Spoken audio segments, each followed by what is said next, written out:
raised in a Christian home, and my father was a minister, Baptist minister, and when I was maybe about 6 or 7 years old, my mother came in contact with Pentecostal people, so I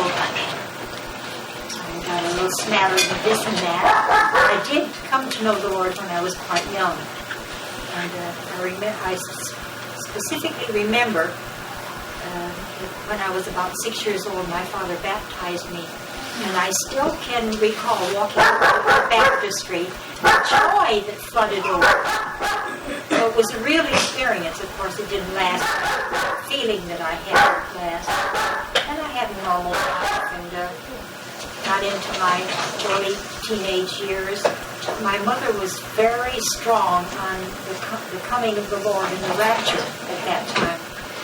So I heard a lot about the rapture.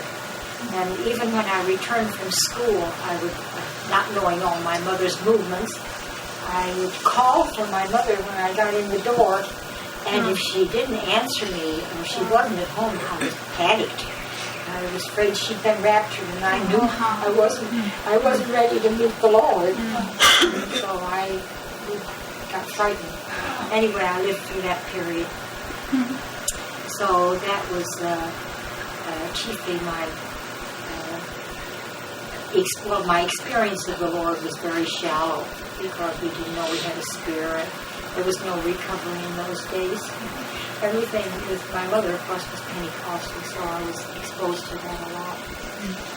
And then when I was about 12, my cousin and I, who was like a sister to me, we began to go to a place in Chicago called the Chicago Gospel Tabernacle. And it was an evangelistic work that was raised up, particularly expected, I guess they expected it would just go out for the summer. It was a huge place that seated 4,000 people, and every Lord's Day evening it was full of people, and many people got saved. Of course, they had all the embellishment. They had a choir, 200, and a band, and an orchestra, and a lot of solos, and putting on cantatas and things like that, and missionary conventions once a year. And this brother who headed this work was well, you wouldn't know him, of course. You were out of that age. His name was Paul Rader. There is one hymn in the hymn book of his. The song, Only Believe, All Things Are Possible. That's written by Paul Rader. So he was very much I have to tell you, he was very much interested in missions because after A.B. Simpson died, he came in as I don't know what his official position would be. Would you call it the head or whatever?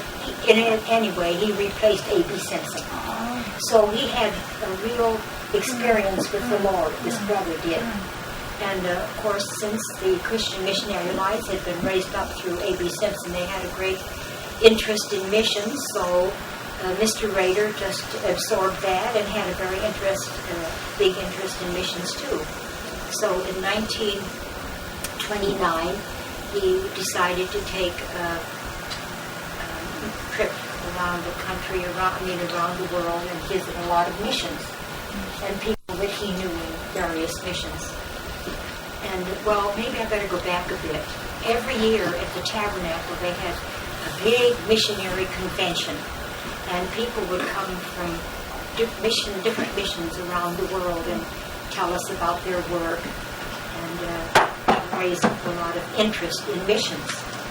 And at the end of it, there would be a call for anyone who wanted to volunteer to go and serve the Lord and become a missionary to just sort of come forward. And the young people, including myself and my husband, used to just more or less circle half the audience. There were so many, maybe 100 or more young people who offered themselves to the Lord. Well, I was one too, but I didn't know whether I'd ever be a missionary. But anyway, I offered myself. And of course, the Lord doesn't look for volunteers. He calls his soldiers, he calls his workers. But anyway, that's all they knew was volunteering. So getting back to Mr. Rader, this trip in 1929, he went to China. And there he went to a mission called the Door of Hope, which was raised up at the beginning of the century to rescue girls who had been purchased in the inland and brought to the coast and put into a life of prostitution. From young children, well, the young children there more or less might have been slave children, but they always looked for older girls. And so doubtless the parents, when they sold their daughter to pay a funeral debt, they were poor country people that they went. And girls were not especially wanted in families. You know that, don't you? They wanted to have boys. Even you see in brother Watchman Nee's biography, doesn't speak about his mother. His aunt had so many girls, and they were afraid his mother wouldn't have one. And then Brother Nee was born. So this was the case in those days. I don't know whether there's any change amongst the Chinese people or not, whether they still value boys more than girls or not. But anyway, the poor people were willing to sell their daughters. I have a sense that they probably did not know what the girl would be doing. I don't know whether that would have made a difference or not. But then they could pay off some funeral debt or some marriage debt or help them in their living. So this is the way the girls, they were all girls that had been purchased this way. And when we went there, I'm going to hear my story. So this is the work. This was a work raised up to rescue these girls out of that life. There was an American teacher there who was teaching in the American school, and she used to see the coolies walking around on the street in the evening with a beautiful girl sitting on their shoulder. And this was to advertise the particular house from which she came, whether it would be entertainment or whatever else anyone wanted. So she got a real burden from the Lord, and the Lord spoke to her in words along the line of what was said to Joseph. What Joseph said, "You won't see my face unless you bring your brother with you." Do you remember that story? They had to, if they were to get more food down in Egypt, they had to bring Benjamin. So the Lord said to her, "You won't see my face unless your sister is with you." So she opened up her burden to some older missionary women there in the city in Shanghai. And this was in Shanghai.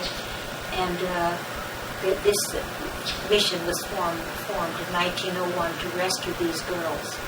So this is the work that Mr. Rader went to visit because he knew one of the missionaries there. And so she was an older woman. And he said, "You need a furlough, don't you?" She said, "Yes, but we're short-handed." "Oh, I'll send you 2 girls." I guess she didn't give it a second thought, but he meant what he said.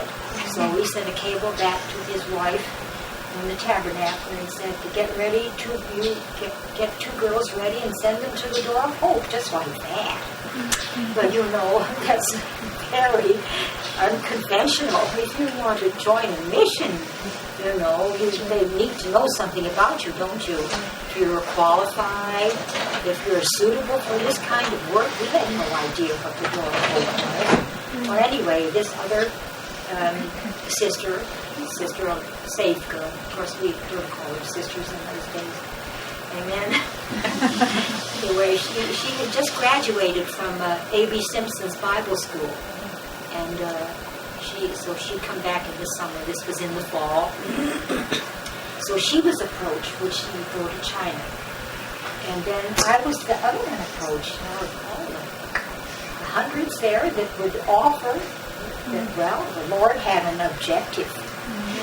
That was a sovereign act of God, without a doubt.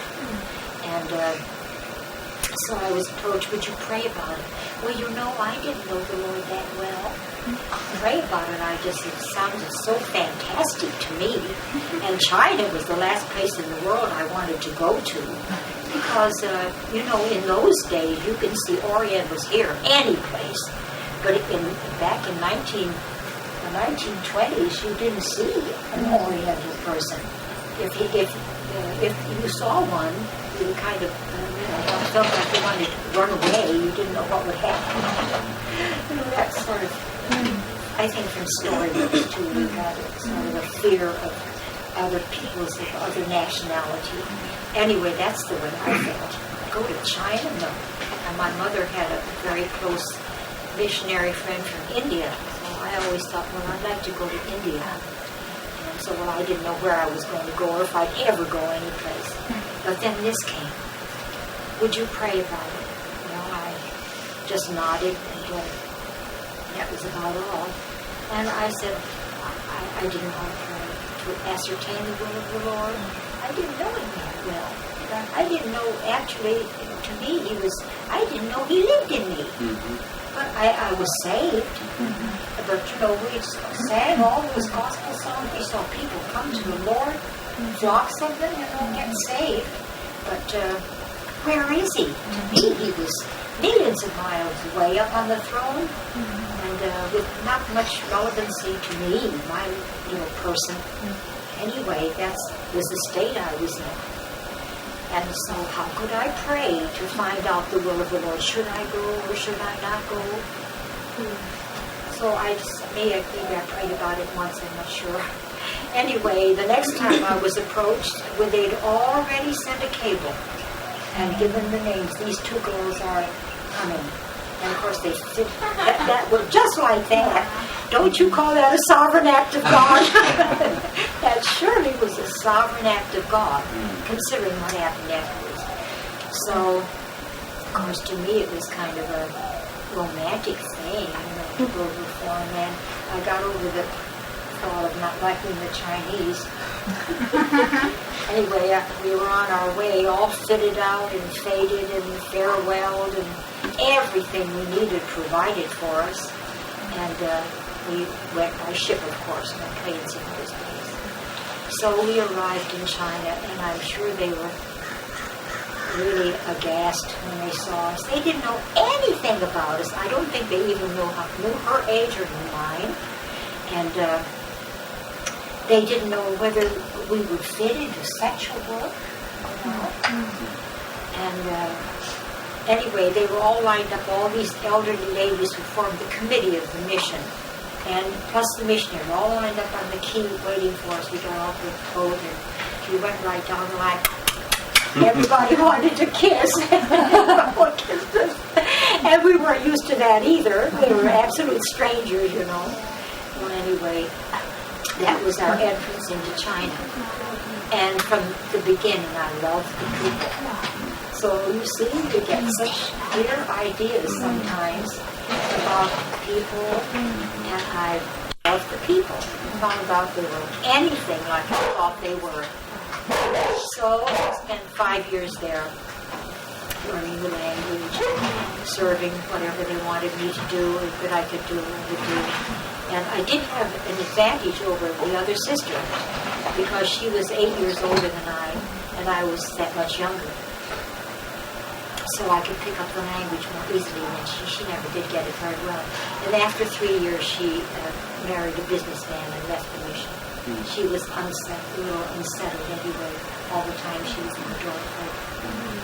Anyway, the Lord kept me there, and then I went home, and of course, you're supposed to do deputation work, when you have your missions. So I went different places, and I spoke about the mission. I didn't have any trouble talking to people, and I think about coming and talking to you girls and brothers, and I just, I'd rather not. But I could stand up in front of a big audience and tell them all stories about the door of hope and, talk. Tell us some stories. Well, about different girls that came into the mission and so on and so on. Well, want to hear a story? Yeah. I have one question. How old were you when you went there? How old was I? I was 20. How old were you when you came back? When I came back? Yeah. Oh, I was 10 years in the Door of Hope. Right. But I didn't come back from the Door of Hope. Okay. I came back from the church. Right. Yeah. Right. Did you get homesick? Homesick? No. I get homesick. We had letters and packages that came all the time. No, I never had a yen to go home, a desire to go home. No. How long was the boat trip? about 20 odd days to Japan, if I remember. I forgot, it's too long ago. And the other time, I only went once by way of Japan, and then I came back the other time by way of Honolulu, Hawaiian Islands, and then went back the same way. And then the final trip, when I finally came home in 1943, it was 10 weeks, a 10-week trip. That was during the war. I'll tell you about that shortly. Anyway, what is it you asked me? A story. Well, girls, these girls in the Door of Hope came to us through the police department. They would either raid one of these brothels, and perhaps the madame there didn't have a license. I don't know the reason why they would raid the places. Otherwise, I really don't know that particular. Anyway, they would round up some of these girls, and then they would pass through a court. There was a court, a mixed court in those days. Judges from various countries. That was an international settlement at that time. So the court would give it to the Door of Hope. And they would come in, and the purpose was the first year we had what was called the first year home, where we would teach the girls how to read and write. And of course, the objective was always to preach the gospel and bring them to the Lord. Because we weren't up to, just wanting to give them an education. But the objective was to bring them to know the Lord. That was the object of the mission. So sometimes the girls stayed, and sometimes they went over the fence. Some girls just couldn't take the restriction, and did run away. Anyway, if they stayed, we taught them how to read and write, because all were illiterate, and how to make their own shoes and how to make their own clothes as well, and teach them to read, of course, what I said, read and write, and preach the gospel to them. And some girls got saved. Then, within the same confines of the same building, there was another half called the industrial home. And the girls here were older girls who had been first in this first-year home and had stayed on. I should say, out of the first-year home, some of the girls who did not,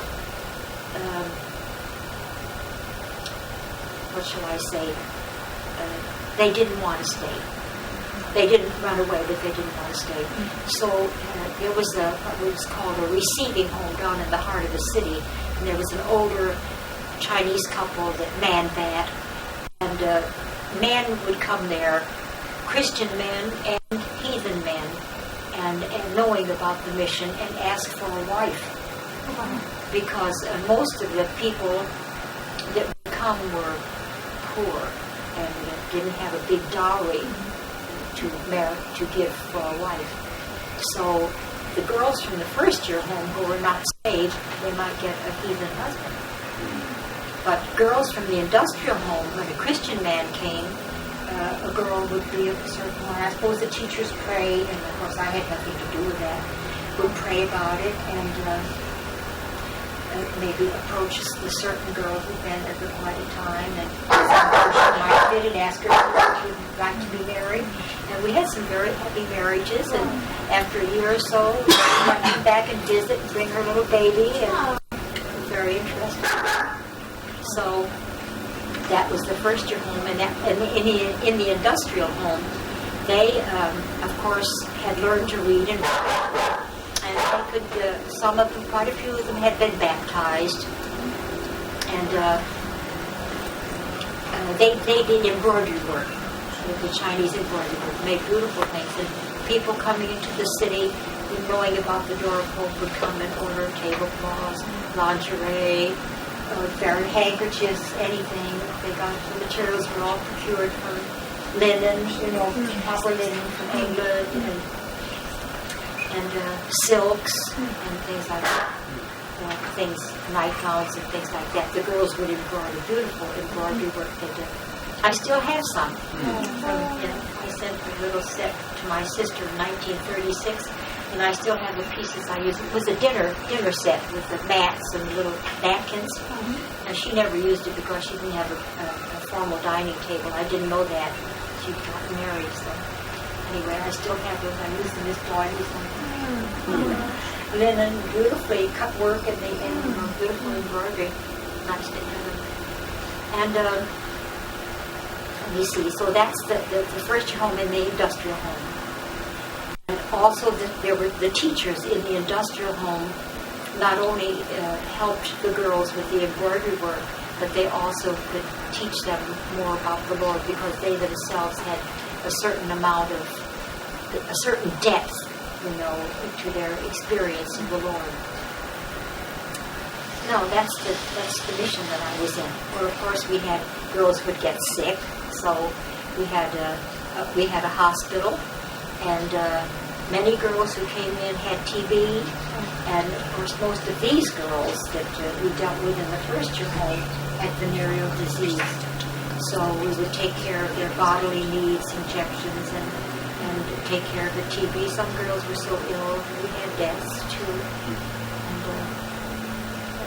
sad sometimes. And that was that part of the work. Then there was another part of the Door of Hope, which was like an orphanage. That was called the Children's Refuge. They also gave it another name, the Love School. And there were 6 or 7 missionaries there that took care of children.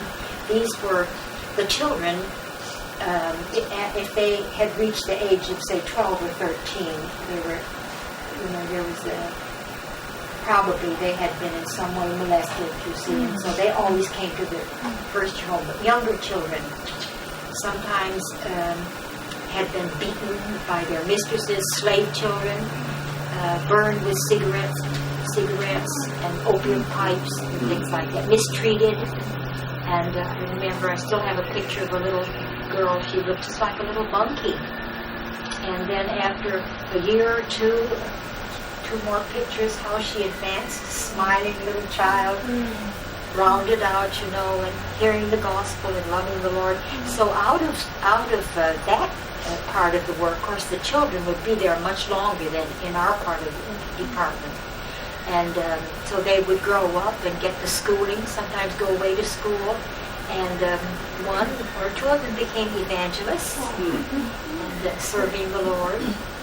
So, well, now I speak of the work, but it's totally disbanded. There's nothing like the Door of Hope since the communists came into the country in the 40s. And, one department, this school department, the Children's Refuge I spoke about, did move. Some of the missionaries went to Taiwan, but the nature of the work there was quite different to that when it was in Shanghai, because the government had something to do with the girls that I don't think I'm not too clear about that, but I don't think they actually lived there. It's like a day school, come and go. Anyway, there's nothing more. And all those missionaries, all those that, except one, and that's the one who went to China with me, they're all gone now. They were all older, much older than I, so they're all with the Lord. But this older one, she's 91 in January. She and I went together. So that's the Door of Hope situation. Well, now I told you I went home on furlough. Well, when I was home on furlough, I disobeyed the Lord, and although I didn't know I had a spirit, for the first time in my life when something was suggested to me to go someplace, I had a definite speaking right in here, don't go. But I wanted to go. So I disobeyed the Lord, and I had to suffer a lot for it. But the Lord was very merciful to me, because when I was considering remaining at home and not going back to China, one day I didn't normally read the Word every day or pray. I didn't know the Lord that much. Even though I'd been in the Door of Hope, it was a lot of work, and I even could give messages, but the messages I gave, I never got from the Spirit. I mean, I had a subject index book and look up, see what would apply that I could put into Chinese, and I'd give them something, but it wasn't life. Why, the Lord was so merciful to me. I wonder He didn't strike me dead. Really. Anyway, So what way did you have to suffer by disobeying the Lord? well, I had a friendship that I didn't want to give up. So, but anyway, getting back to the end of that, after I didn't want to go back to China. But one day I said I didn't read the scripture that very much. I was reading in Colossians, and I came to the last verse of the Colossians where it says, "Say to Archippus, take heed to the ministry you've received from the Lord that you fulfill it." You know, it couldn't have been clearer to me. God was saying to me, "You go back to China." And so I knew I had to go. And I still suffered with that too, and suffered for a while. Eventually, the Lord, I got over it. Anyway, I don't want to go into much detail over that. Anyway, if I hadn't disobeyed the Lord, if I had obeyed the Lord, I wouldn't have had that difficulty. Yeah. So that's suffering, really was suffering. Anyway, I went back to China, and that was the beginning of 1936. And this is where my history with the church begins. Amen. How old was I then? I was 28. No, not 28. No, I was 26. 26. And that was the beginning of 1936. Well, it seems to me, as I look back, it was very shortly after New Year's, the beginning of the year, that one of the older missionaries there in the mission, her name was Cherry Colston, she asked me if I'd like to go to the church with her. I didn't know what she was talking about, but I said, yes, I'd like to go. Didn't know what it was. And I don't know whether I knew at that time whether she had mentioned Watchman Nee or not. I don't recall at that point. I'll tell you her story, though. But in 1934, in October, I do remember, see, that's before I went home, and that it probably when he got married, and it was so flagrantly spread in the newspapers, and you know, you've read that story. That I heard his name, Watchman Nee, and in my vision, very wrong, I pictured an old man with a long white beard. Watchman Nee, the name suggests. But I remember Brother Lee saying he thought he was an old man too, even earlier than that. Well, that was just the name. So Miss Colston had a sister. This is a very interesting story because this all linked together. Who was a missionary in the same province, Fujian, where Brother Nee was raised and lived. And this half-sister knew Miss Barber. And so when she wrote to her sister, who had been in the China Indian Mission for, I don't know how long a term, she must have been at least 20 years older than I. She, maybe more than that, she and her co-worker had to leave the interior because of the communist uprisings. And so they were down in the headquarters of the China Indian Mission in Shanghai with nothing to do. Well, she heard from her sister that Watchman Nee, this was in 1927, had gone to Shanghai from Fujian and had raised up a church. There was a church raised up in Shanghai. So she went to seek this out, and she went to one meeting. Now, whether she heard Watchman Nee or not, I couldn't say that, and I'm not too clear about that. Anyway, she got an impression and a sense in her spirit of something she never forgot. I'm sure when you touch the church with an open spirit, you get some inward feeling from the Lord. Well, that's what she had. But of course, more and more, the name Watchman Nee, as things went on in Shanghai, he wasn't very well liked. Well, you all know that story. So she didn't go again. But in 1935, when I was home, there was the real work of the Holy Spirit on the east coast of China. And this is when Brother Lee came into his experiences with Pentecostal people. For 2 years he was occupied with that, till he saw that it was empty and not profitable to the Lord's work, and just gave it up. Well, it so happened that there were manifestations in the church in Shanghai. And although it was not the thing to go to the church amongst the missionaries, these from the children's refuge that I was talking about, the other department of the mission, they had some of those I already knew were very pro-Pentecostal, although there were no manifestations that I ever saw. But there was an openness, I knew that. Well, when they heard that in the church there were manifestations of the Spirit, they went. And when she saw that they went, well, there'd be no disorder if she went. So she followed too, not because she was interested in the things that the Spirit was doing, or supposedly the Spirit was doing. I dare not say. I mean, when you touch that realm, you can say this was of the Lord and that was not. I dare do that. I mean, who can judge? I can't. Anyway, eventually it subsided.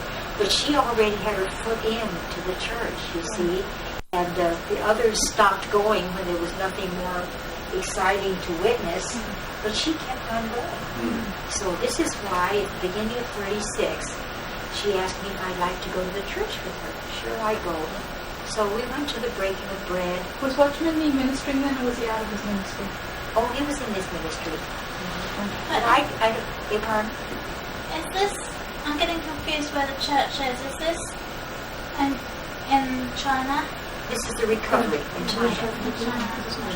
Because the Lord used Brother Nee in the recovery. Is a very strong instrument to recover the church life. What were you doing there? I was still in the mission. Right. I was still in the door of hope at that time. So I went back to the door of hope, see. Right. And then when we always had Sunday evening was always clear, and we had no duties in the mission, so we'd go to the Lord's table. And also, I think we must have gone to some midweek or some special meetings, because there was a particular experience that I had during that time, but I can't tell you whether it was Watchman Nee speaking or whether it was one of the elders or who it was. I just don't recall. That's amazing, and I don't remember. Anyway, I know the Lord convicted me somebody was speaking about righteousness and unrighteousness. What is righteous and what isn't? And the Lord really convicted me about a number of unrighteous things that I had done. And so I made them all right because of the Lord speaking. That was the beginning of the Lord's working in my life, really. Well, then in 1938, it was announced that Brother Nee would have a conference on the Holy Spirit. And that, I perked up my ears. That was the very thing I needed to hear because of my background.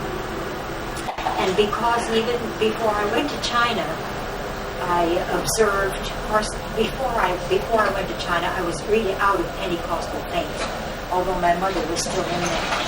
And my father, by that time, had given up the ministry. And I saw, or the thing that disillusioned me was that people who had the outward spirit, their lives didn't seem to be so godly. And I used to compare and say, now, so-and-so I know, she's got the godly life. How come they have such manifestations of the Spirit? Where is their godliness? And I just couldn't put the two together. What is the reason? So I got so disillusioned. When I went to Shanghai, I didn't want anybody to know it ever had anything to do with Pentecostal things. I was kind of ashamed of it, and even things that I had been through myself. So I was very eager to hear what Brother Nee had to say about the Holy Spirit. And it was during that conference that I really had a revelation of the Lord. The first one was that he was speaking on John 14 to 16, or 16, 14 to 16, and my eyes were just open to see that the Lord became a spirit, and that I had a spirit, and that the Spirit lived in me. Well, now this was just like a big light came on in my life, because now I realized why I even pinched myself the next morning when I woke up. The Lord lives in me. I couldn't believe it. And he wasn't so way off, millions of miles away, where I couldn't touch him. He was right inside me. Well, that was the beginning of the revolution in my life. It was, I can't tell you, it made a drastic effect on my being. And this was 1938, and this Brother was- Nee was speaking. Brother Watchman Brother Nee. Nee was speaking. Yeah, Brother Watchman Nee. This is all through Brother Watchman Nee. I didn't know Brother Nee. But in so then this went on for but getting back to 38. So we went through this 2 weeks conference, and we went every night, because we had no duties in the mission, but we could feel the coldness with our fellow workers. Just, we were just getting such riches. We just longed to tell them, but nobody wanted to hear. We had 5 or 6 other missionaries there. We lived with them. And especially the last Sunday, every Sunday, Saturday afternoon and Sunday afternoon, there was a missionary. It was Dr. and Mrs. Stearns, you've heard of? Did you remember? You've heard of Dr. and Mrs. Stearns. They opened their home and invited Brother Nee, whom they had known for some years, to come and speak in English to anybody who came. So even some of the missionaries not from where the department Terry and I were in, but from the Pentecostal department, put it that way, the Children's Refuge, they came to hear Watchman Nee, but none of our closest co-workers came. Anyway, he spoke in English then, and he spoke about the kingdom. And it was really revolutionary to hear what he had to say. And getting to the last day, I don't remember too much of all he said, but I just know I just drank in. Well, I will tell you one experience. He was standing there, and we were all just sitting around and hearing him talk. And all of a sudden, it just swept over me. God is standing here speaking. And I thought to myself, I mustn't tell my missionaries anything like that. They'll think that I need to go to, a mental institution or something. But that was my real registration. Because I didn't know anything about the principle of incarnation, that God has to speak through man. But that just swept over me. Surely it was God there speaking. It entered right into me. And then the last Sunday he was there. The next day he was going to Hong Kong and on to England. And I so wanted to go the last time, because I was so hungry by that time. It just hurt almost. And Cherry, the older missionary who taken me to church, she said, I don't think we'll go today, because she sensed what I sensed too, the tension with our co-workers. But we were sitting at the dining table, and all in silence, and we could have opened up and told them so many rich things that nobody had ears to hear or a heart to listen. Isn't that a pity? And the phone rang, and it was for Cherry, and it was Mrs. Stearns calling, and she said, are you coming today? And Cherry said no. Well, she said, the reason I'm asking you is because this morning, see, they were independent, they were not connected with any mission. In fact, at that time, I think Dr. Stearns was already an elder in the church. Brother Nee asked this morning if you were going to be here today. Well, right away, that was significant. She said, oh, we'll come. So we went, and that was the day that the Lord just completely revolutionized my life. He just turned me into a different person. Well, he spoke, I don't know why he spoke in the afternoon, but then in the evening, most everybody left. We were about 6 sitting around the fireplace. It was in February. And he said, I want to say something more about the kingdom. I think this is in the book, isn't it? We did in the book. Anyway, he said, God needs heralds for the kingdom. It doesn't sound very It needs earth-shaking, does it? But God needs heralds for the kingdom. Well, it was just as though I felt a hand of you, and I just became another person. And that's all I can say. I just looked at him and he said, don't be afraid.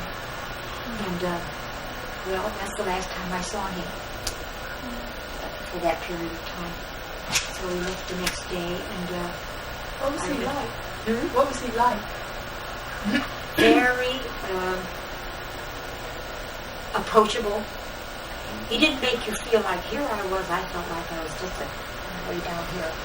But you could talk to him just like he would, just as though you were on the same spiritual level as he.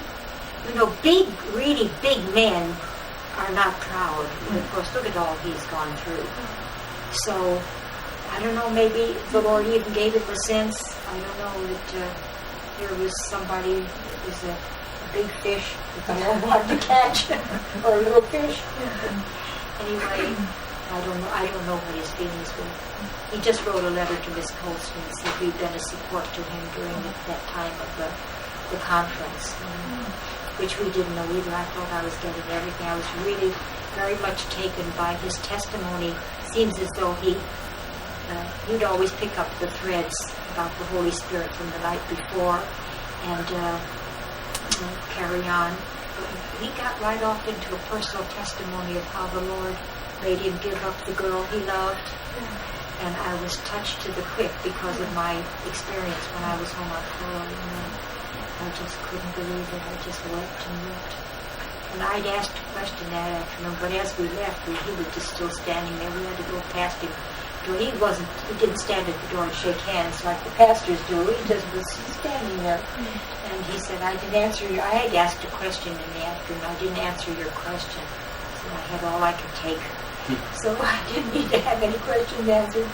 Oh, it was just, I praise the Lord for all these breaking experiences. The Lord really has to break us. There's different ways to break us, to get us to open to the Lord.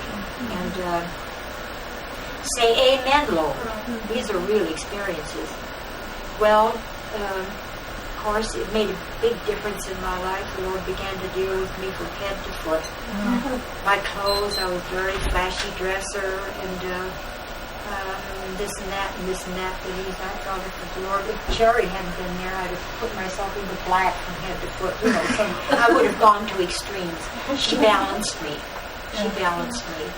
But we went through persecution from our co-workers. What did they do? Well, they just ignored us, you know. We knew they weren't happy with us. We used to get together to pray because we had one vision now. She was really a godly woman.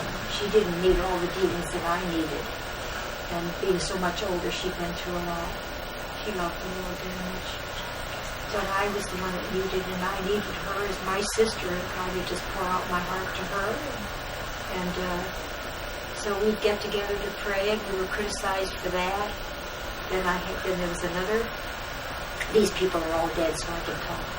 Another older one who had come to the mission. She had formerly been in 2 or 3 other missions, and each time she left.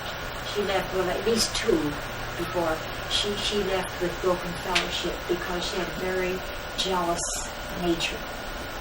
And so when I didn't go along so much with her after this experience, after hearing what I heard, I didn't have any room in me to be so natural. Go to the chocolate shop, go out shopping, and this and that, and this and that, you know. And she was highly offended. And she couldn't go. She started to go to the meeting. She already spoke Mandarin when she came to the mission, having been in other missions. And she said, I wanted to go and hear him too. It would have helped me with the language. That was her objective. Just help with the language. Oh, there's another thing I must tell you, how sovereign the Lord is in preparing us. In the Door of Hope, we learned a dialect, and it's quite different from the Mandarin. But not every Lord's Day, but every month, some brother would come from the China Indian Mission and take the morning service with the girls. We must have had maybe 150 girls, maybe that's about an average number of girls we had there in the mission, in the department I was in, the first year home and the industrial home combined. We had this meeting, and they would preach, and then I guess we had the Lord's table. I'm not sure for the girls who had been baptized. Well, of course, I'll tell you the rest of that story. Anyway,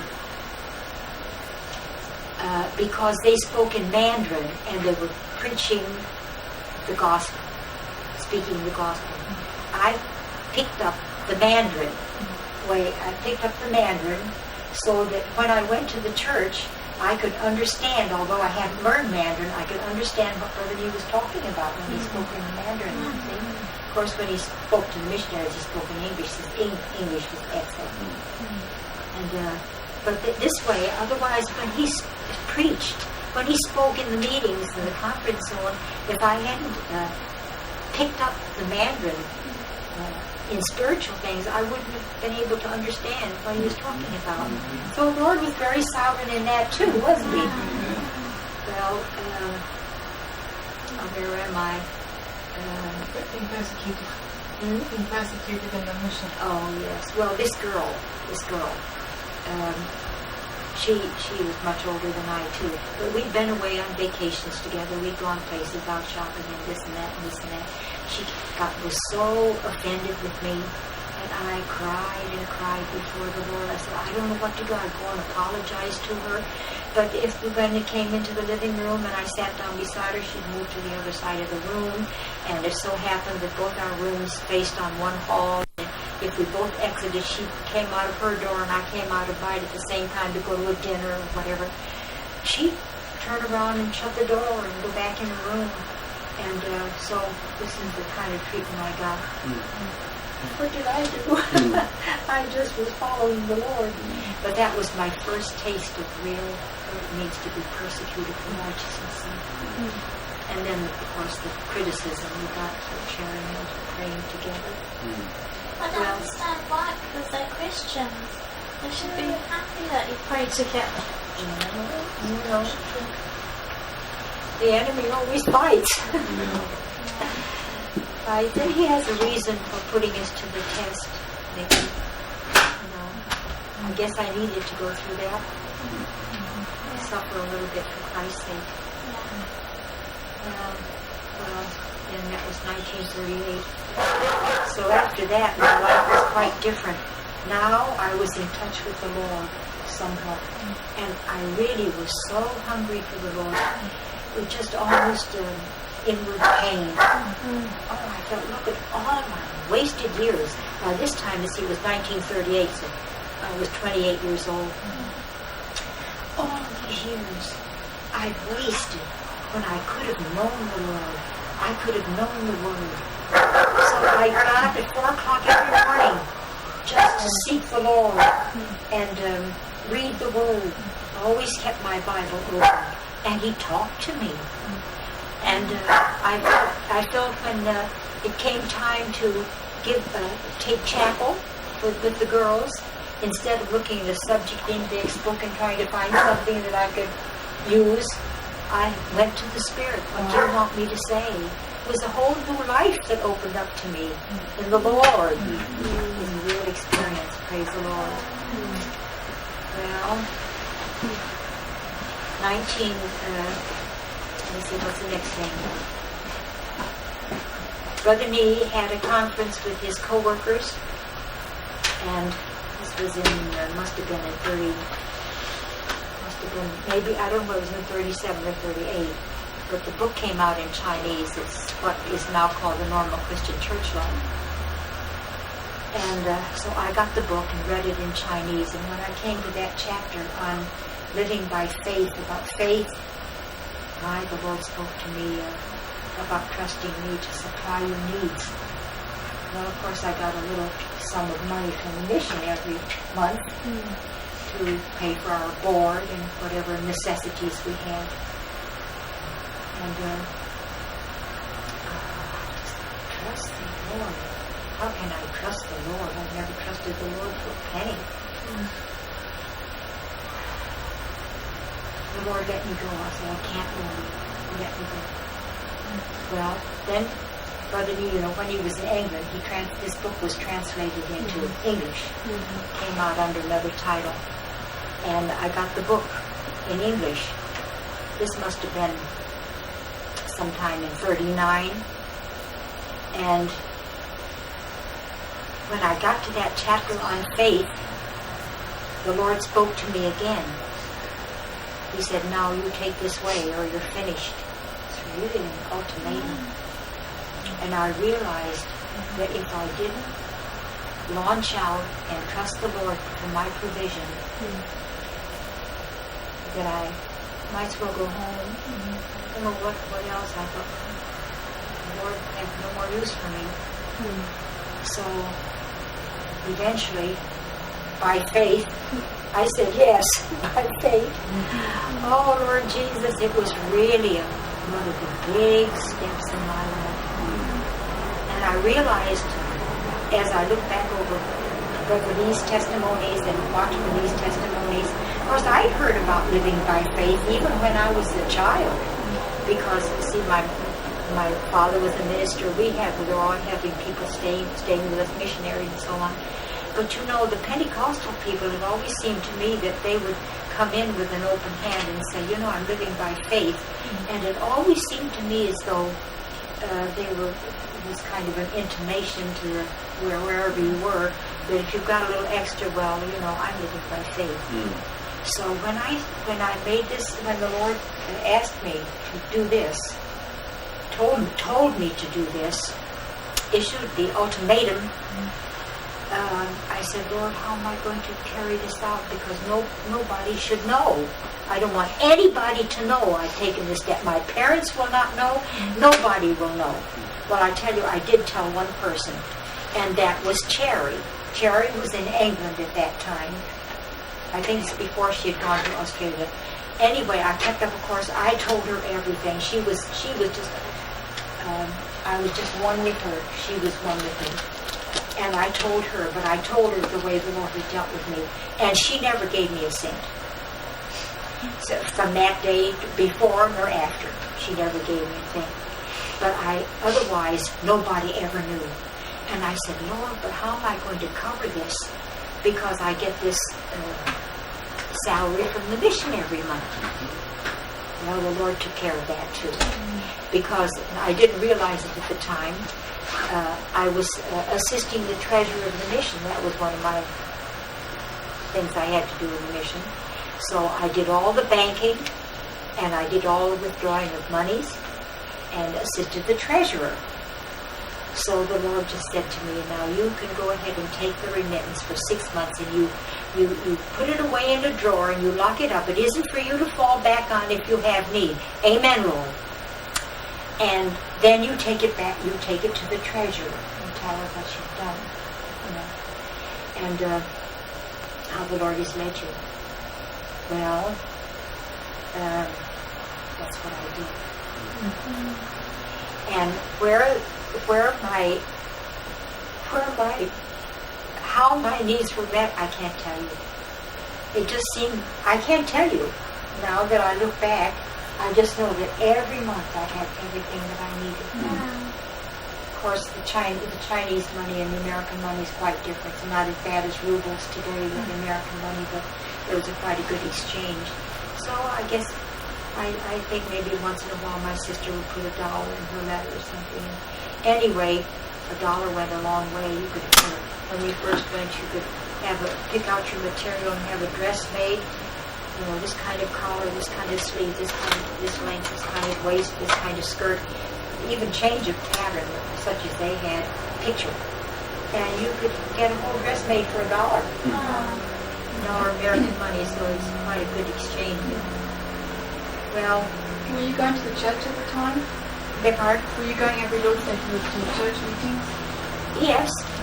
Yes, I was going. Brother Nee wasn't there, but I was scared to death. I remember Brother Nee had suggested that I go to the workers' prayer meeting. I went once. I don't think I went the second time. I sat there and almost shook the whole time. I was afraid they'd call on me.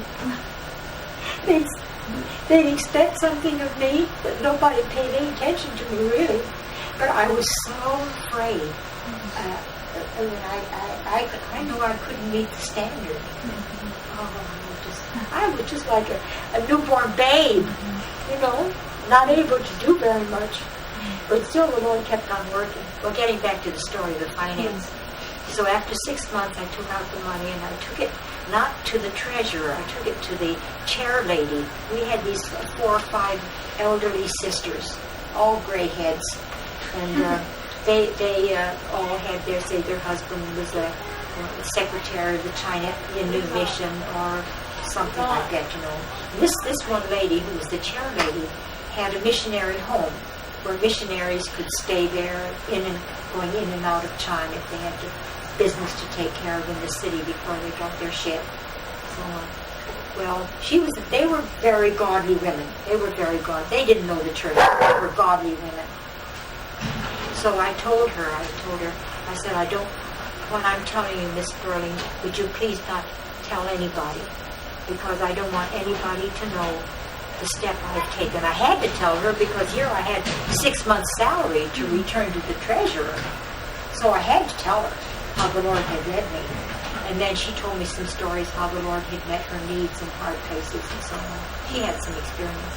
And she said, well, what will I tell the treasurer when I give this back to her? And I said, well, could you tell her I have another source of supply? And so it went that way as far as I know.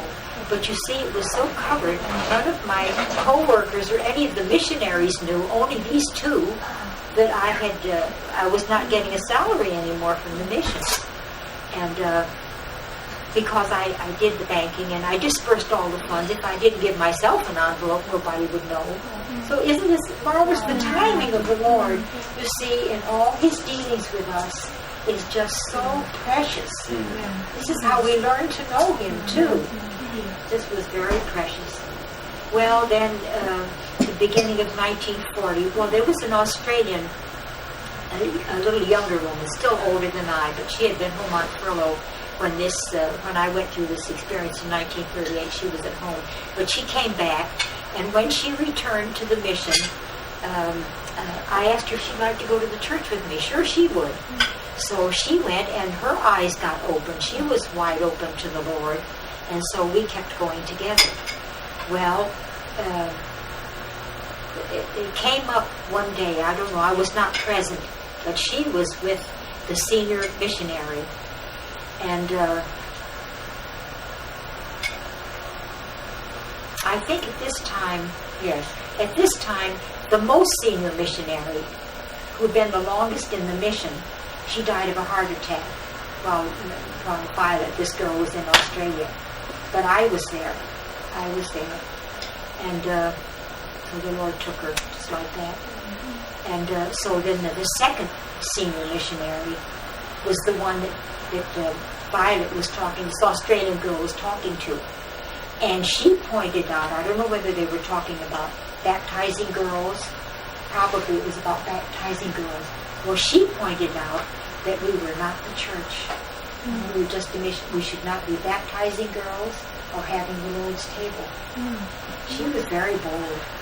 I think God knew that I didn't have the strength to say that. But I do remember when Brother Nee's, before the most senior missionary died, she was reading The Normal Christian Church Life in English, and she came to this part where Brother Nee says the Lord is not the head of any mission, He's the head of the church. Oh, she called me in. She said the government of this mission has been on God's shoulder from its inception.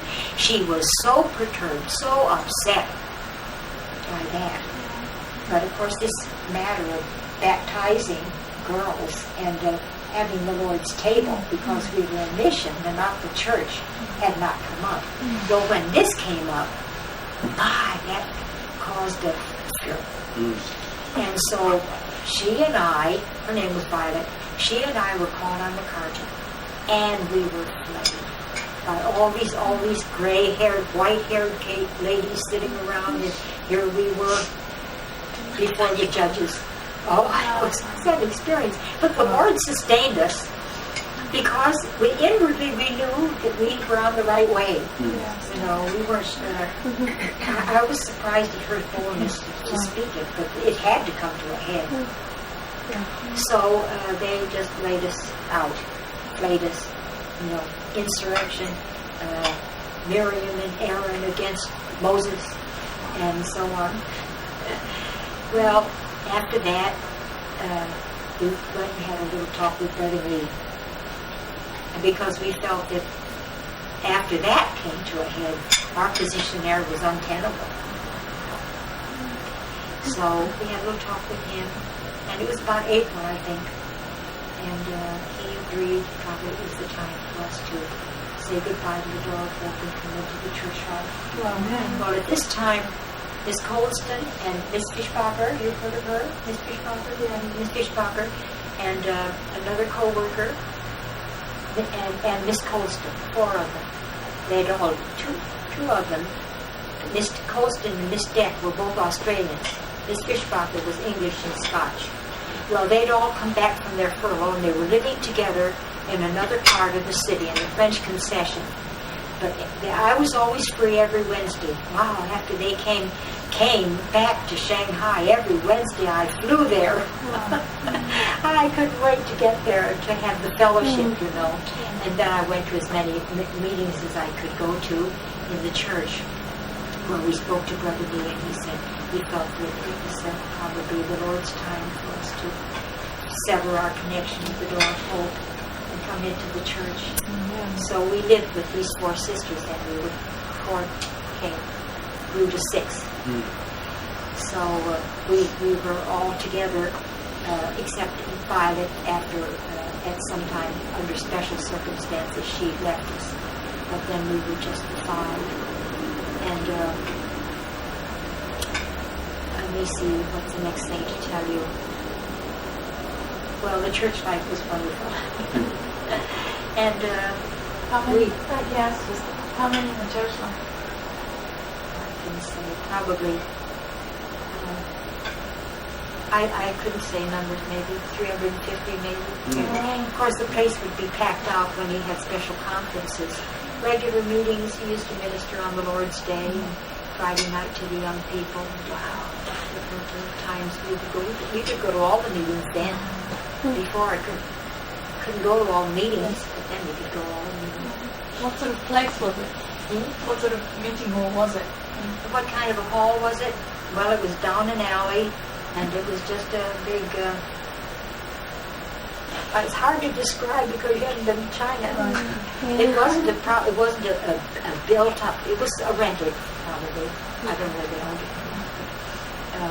I think it was the same place where he had where he had the healing. You know, he still talked about those.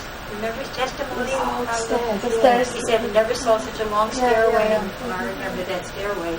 I think it probably was the same place. So he lived there. No, he didn't live there at the time. That he was married in 34. He didn't live there, but that was the hall, and there were pillars in it. But it was very rough. It's too long ago to remember. It wasn't finished off like our halls, you know, carpeted and no, nothing like that. Rough benches, cold, no heat, and no heat in the winter time. So we would take hot water bottles and a blanket to keep warm. Really freezing. Wear Chinese garments, you know, padded garments and so on. Very cold. What were you doing after you left the mission? Did you start working, or were you involved in some? Well, we used to visit some with the saints and have saints come and visit us. And Miss Fischbacher was very gifted and brilliant in the language. So she used to speak to young people. Young sisters would come and visit us. And then we went to all the meetings, and so that's about all. So you continue. So you are still like a full timer, or Well, I suppose you call you didn't that. work. You We didn't didn't work. do any work. No, we didn't do any work. And of course, the Lord went on supplying our needs. I never knew where my needs were met, but we'd get a little. One of the deacons would give us a little something wrapped in a piece of paper with our name on it in Chinese. Yeah, but the Lord really did some wonderful things there once. It was quite a story. This Fishbacher got a telephone call from the French embassy. And this was during the wartime. And the Japanese had already come in, and we had no communication with anyone at home. For about 2 years, I had no connection with my family, with anybody outside the country. And of course, we've been through some more situations already. So she got this call from the French embassy, and so she went over there, and the clerk looked at her and she said, "Who are you?" He said, "You're the only person in the city of Shanghai that's got a sum of money from abroad." And her uncle from Switzerland, which was a neutral country, had sent her quite a large sum of money. Well, I guess we all had everything in common in those days because none of the rest of us got anything like that. So this just bore us through. Must have been. I don't remember all the details, but I do remember something else that was very significant. Newspaper said that a neutral ship was going to come, and there would be a repatriation, an exchange of Japanese and American internees. In the beginning of February 1943, all the American citizens in Shanghai were interned. What does that mean? Well, interned. Rounded up and Rounded up and put into a place where you couldn't move, you couldn't leave. Prison. Yes, it wasn't imprisonment, but it was we were about 1,000 Americans. What kind of count? I guess it was an old big university building that had been bombed out, and they patched it up, used it. It was a big, huge building with all the huge lecture rooms and so on. So the room I was in, there were about 30 beds all around. How were you These were all treated? Americans. How were you treated? Well, we were treated all right. There were a couple of tense situations. You had to be careful that you obeyed the rules with the Japanese, otherwise they'd call you on the carpet. Just a couple of things, but nothing serious happened. And eventually, there they opened up a sewing room, and since I like to use the needle, I joined the sewing room. Went from the kitchen, because in the kitchen we had to go through all the vegetables and clean all the vegetables, clean fish a yard long. And anyway, the huge baskets of spinach, I guess it was, but by the time you got in it, you felt like you were in a silo. It was steaming, I'm sure they had horse meat there too, because once the stench was so awful, I didn't eat any meat. I mean, the food was not the best. What was the purpose of the internment? Why did they do it? Because we were at war then with America. It was after 42. Yeah. 42. So then this, in the newspaper said that there was going to be an exchange ship. They'd bring Japanese to a certain port, and the Americans would go to a certain port, and there the exchange ships, you see, and we'd get back to America. Well, when this came out in the paper, I spoke to these sisters, and I said, "What shall I do?" Because I was the only American. They were all the rest of them were British. And this is before internment camp. And what shall I do? Well, I don't remember that we prayed together about it, or that they gave me any inkling of how they felt. This is my recollection, nothing. And so, one day, I just went down to the cathedral and I registered to go home. Oh, Lord Jesus. Well, as soon as I got back to where we lived, I found I would make a big mistake because it was like a big backwards. Were in I the just spirit got of cut off. Not in the spirit between you. Yes, between us, between them and me. Oh, I made a big mistake. Well, there was no way to correct it. I'd already registered. Well, this went on for a little while, and they really cut me off. Because they would go and visit Brother Nee and leave me at home. And there were several times like that. But they didn't tell you they were No, going? they didn't tell me they were going, and I wasn't invited to go along. These were the co-workers that I was living with. That would be Four other this- sisters. Four other sisters. But why did they cut you off? Because they felt I made a big mistake, and so I wasn't in the flow anymore. I wasn't in the flow. Because you wanted to go. Because I wanted to go home. You know, because I had already been there 8 years. So Did you feel it was a mistake or just that you were sovereign? it turned out to be sovereign. Well, anyway, I don't know how long this went on. Brother Nee used to pop in and visit us. We never knew when he was coming. But it was always a joy to welcome him. No, he was such a dear, dear brother. I can't tell you. He was a dear brother. And, of course, as you see in the book, they brought us a silk-wadded comforter. He was his name. He would guide us there to their home. And when we always had refreshments when he came to visit us, unannounced. So, anyway, dear, dear brother. Well, so one day when he came, we just sat down. I said, I'd like to talk to you, Brother Nee. So we went apart and sat down on the couch, and I told him this whole story about my going down to register, and how I felt I'd made a big mistake, and I felt cut off from the sisters. But of course he would know that when the sisters came, I wasn't with them. I don't suppose he said anything. I'm sure he didn't. Anyway, so after I told him the whole story, he said, the only thing he said to me, he just turned to me, he said, sometimes mistakes are right. And I just felt my whole burden was cast on the church and cast on the Lord. And I forgot about it. Well, then I was interned. So he was saying that what you'd done was right. Well, he didn't say that. He said sometimes our mistakes are right. But it turned out to be right, a right mistake. See, but that was such a comfort. I felt I put my burden on the church, and I no longer needed to bear it. And I don't know what my situation was with the sisters after that, but probably shortly after that. Well, I tell you what, the boat never came. The date that they fixed for the boat to come never came, so it passed over. So then I guess eventually probably the situation was, I don't remember in detail a lot of these things. So you didn't go home?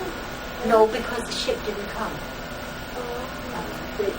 The date that they expected to bring the Japanese from America to a certain port where those in China would go and meet them at that port, that never took place. It just passed over. But then the time did come. Now the time did come after we were interned. Now, I had already left all my co-workers. They were all British. So I went into internment camp by myself. Dr. and Mrs. Stearns were there. I knew some others. And this sister who was in the Door of Hope, who snubbed me, and... The jealous sister. Yes. We were in the same room, about 30 people in the same room, and if I walked on one aisle and she was coming, she'd walk down another one. She avoided me as much as possible, so I didn't try. I just gave it up to the Lord. I said, Lord, I can't do anything. There's no way I can make up. So. Anyway, that was February, and in September, we got notice from the Japanese that the ship had come. And only the people in the internment camp who had registered at the cathedral at the same time I did were allowed to leave the camp. There were older people that just wept the Japanese. I wasn't that old. I was in my early 30s then. But they wanted to leave. Our food wasn't that adequate. There had been sickness in the camp, and to live behind a curtain, it was not home. So anyway, Did you have visitors? Pardon? Did you have visitors? Oh, Were you allowed? no visitors. But the Chinese could send packages in to us, so we'd get a package with their name on it. And some of the people, when they got an onion or something, they were eating onion sandwiches. Somebody would bring send them a package. I remember getting a package from the Chinese, like the Red Cross. They allowed those to come in. They gave us a little loaf of bread every day, about this size, very solid bread. And we had a lot of sickness in the camp. We used to call it campitis. And so many people getting sick. Well, there were some American brothers. The Japanese allowed them to use a certain oven that was there. They decided they were going to, how would you say, cook down this loaf of bread in some way. They were going to see what the ingredients were. And in the center, by the time they baked it down, or however they did it, I really don't know what their method was. They must have known what they were doing. Anyway, they found like a lump. Of course, when you ate it, there was no lump there, like Pastor Paris. So evidently, they had, they were contaminating the flour that went into these loaves of bread. And I assume, maybe I'm guessing, that this may have caused a lot of the sickness that was in the camp. Babies got dehydrated and things like that. So it wasn't the greatest. So what did they do when they found out that? Did they tell them they found out? Oh, they wouldn't. You couldn't tell the Japanese anything. They were our bosses. You couldn't complain. Because we were prisoners, but we couldn't leave the compound. We couldn't go outside the walls of the compound. How long did This well, from how long was I there? Well, I think maybe sometime then, soon after they made this announcement. Must have been maybe a week or two. I'm not sure how long it was, but I had to leave a lot of treasures there. And the treasures I had lost, I could never be replaced because there were notes that I'd taken with messages of Brother Nee's and books that I cherished. So you couldn't take them? No, you could take one Bible if it was unmarked. I happened to have two that were unmarked, one English and one Chinese, so I brought two books. What does it mean, unmarked? No writing in it. No, if you had a Bible with a lot of writing in it, you made notes in your Bible, you couldn't take that. Why? Well, they were suspicious. They were suspicious of things that were written. Of course, you see, they're Japanese, we were Americans. Two different languages. Coded messages or something? Beg pardon? Suspicious that they might be coded messages or something? Oh, something like that. Yeah. And they would not allow you to take anything that was wadded, that had some pile inside, like the wadded garments. It's whatever you have in there. Because you might be able to secrete messages and addresses and things like that. Well, they were because you see, they were at war with America. So you can understand from their viewpoint. So you couldn't give your messages for someone to look after till the war had finished? I guess I don't know what happened when the war was over, what happened to all my goods. You left your bed, your bedding, everything, and I had a trunk full of things, books and things that I left. What happened to Dr. and Mrs. Stearns? Well, I guess they did the same thing. They came home in the same boat. Was that the time when you were given the vitamin pills by Brother? Yes, that's right, when I went into camp. So was that the last time you saw him then? That's the last time I saw him. Actually, with the liquid not killed. But he didn't visit the president. Oh, no. We couldn't have any visitors. No visitors could come. No letters or anything like that, but they did send in packages of food to different people. So people had enough, if they had enough supplies with them, then they could put together a cake, and their brothers would bake a cake. These brothers that made pancakes and things like that, they had wherewithal to make them. So when you came back to the States, there was no church life here? No church life here. What was I going to do? That was an enigma. Well, we exchanged ships in India, and we went on from there. The trip home in '43 took 10 weeks, and we stopped. We stopped all along the way and took on passengers, people who've been interned in other places, in French Indochina, which is now Vietnam, the Philippine Islands, other places. We picked up people who were in the same situation as we, interned by the Japanese. But we never anchored close enough so you could see anything. You couldn't see what was going on. Where the people actually lived. They came out by small boat. We were very, very crowded on that Japanese ship. Really, if the Lord was merciful to us, if there had been any trouble, we would have gone to the bottom. The Lord really covered us. But then we changed to the Swedish ship, which was ample, and we had good accommodations, and was clean, and they had smorgasbord on 3 or 4 decks of the ship people. Some of those men in internment camp had lost 50 pounds. Well, I said I could sew. I got out of the cleaning the vegetables to go to the sewing room. And so we used to take in the men's trousers and do, fix up clothes, things like that. There was a Dutch seamstress there, professional. She taught me a lot. People likened to me. So I learned how came in good stead after I had some boys and had some handle men's clothes. Anyway, we changed and we went down around the Cape, Africa. We stopped in Port Elizabeth and for a day, and then we went on around to Rio de Janeiro and stopped for a day or a day and a half. Well, I lost my sea legs, and I was very much my sea legs. I couldn't be ambulatory anymore. I couldn't keep anything on my stomach. Seasick. I got seasick. Have you been on a ship? Have you been on a ship? Did you get seasick? After 10 weeks, I think. Oh no, I couldn't.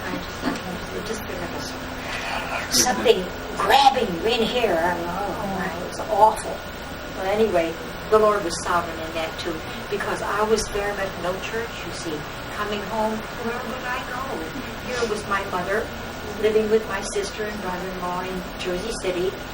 You know where these places are on the East Coast, near New York City. You know where New York City is, right? Well, Jersey City is just across the river.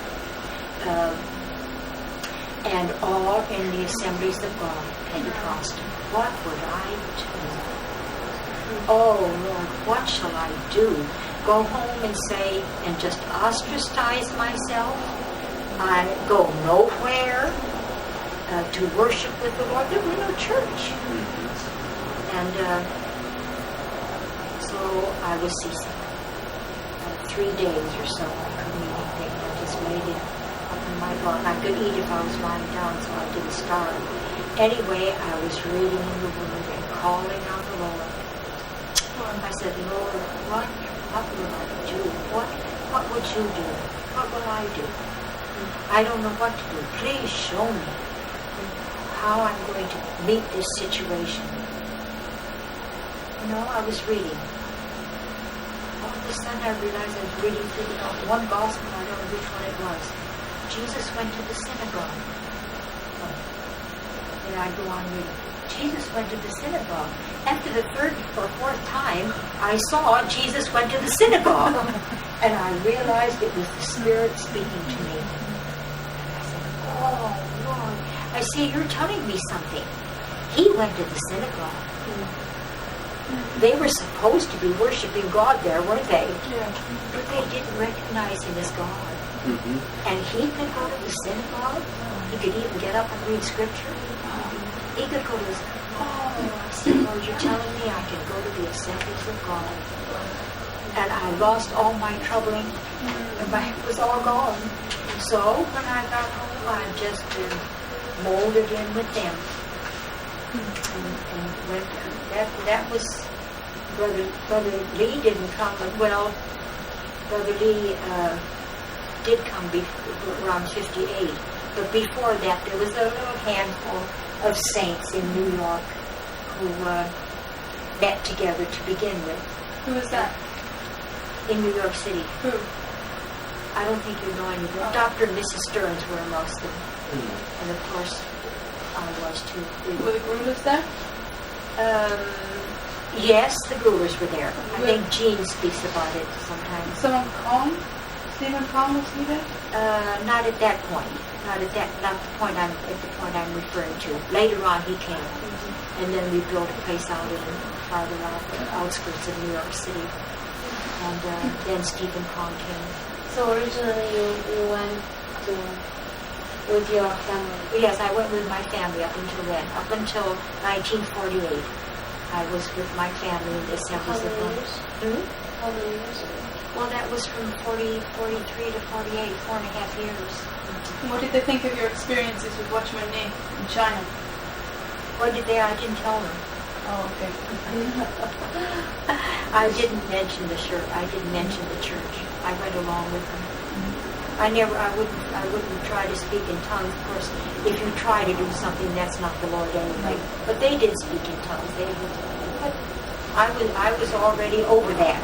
But did you share anything with them about Well, what you I used to learned? pray. They didn't ask me.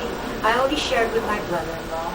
My brother-in-law sat at my feet, and he wanted to hear so much about Watchman Nee. So much about Watchman Nee. Every time he had an opportunity, he would ask me questions, and I would tell him about Brother Nee. Every time a book came out in English, I would give him a book. And this was my sister's husband. What was his name? Carl Connect. They lived not far from New York. Brother-in-law as well, my sister. But she was very strong character. She didn't agree with me at all. Your sister. My sister didn't agree with me. Did you have any contact with China, with Watchman Nee, during those years? Well, just one, and I got a letter back. I just sent them a wedding announcement. That was 1948, and they sent a little note in Chinese back in care of Dr. and Mrs. Dr. Stearns. That's the only address they had. And well, I still have that. Sorry. She congratulates you on your marriage. Sorry we can't send you any gift. The Lord bless you, sisters. And it was very brief because it was all in Chinese. If it had been lengthy, I wouldn't have been able to read it.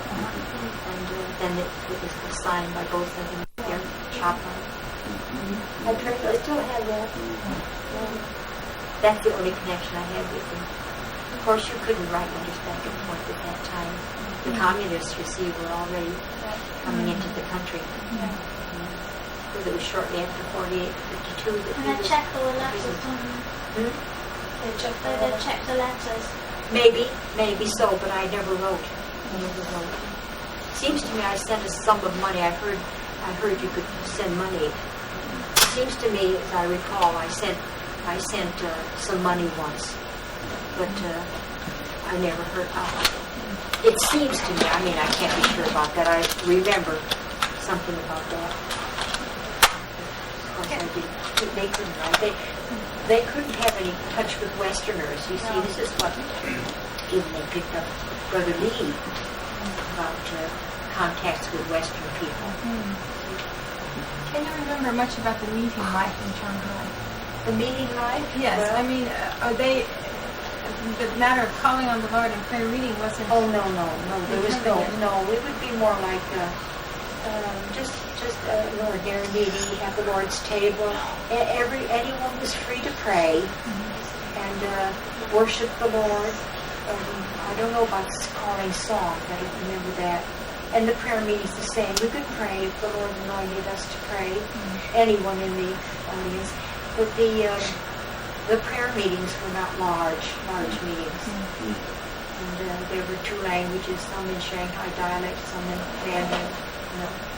And but toward the end, there was a sort of a tension in the city. This is probably around the time that Brother Nee was asked not to minister in the church anymore, but I wasn't aware of that at the time. The church asked him not to minister. Yes, the elders told him not to. Of course, he was engaged in the business with his brother, and that was out of line. Yeah.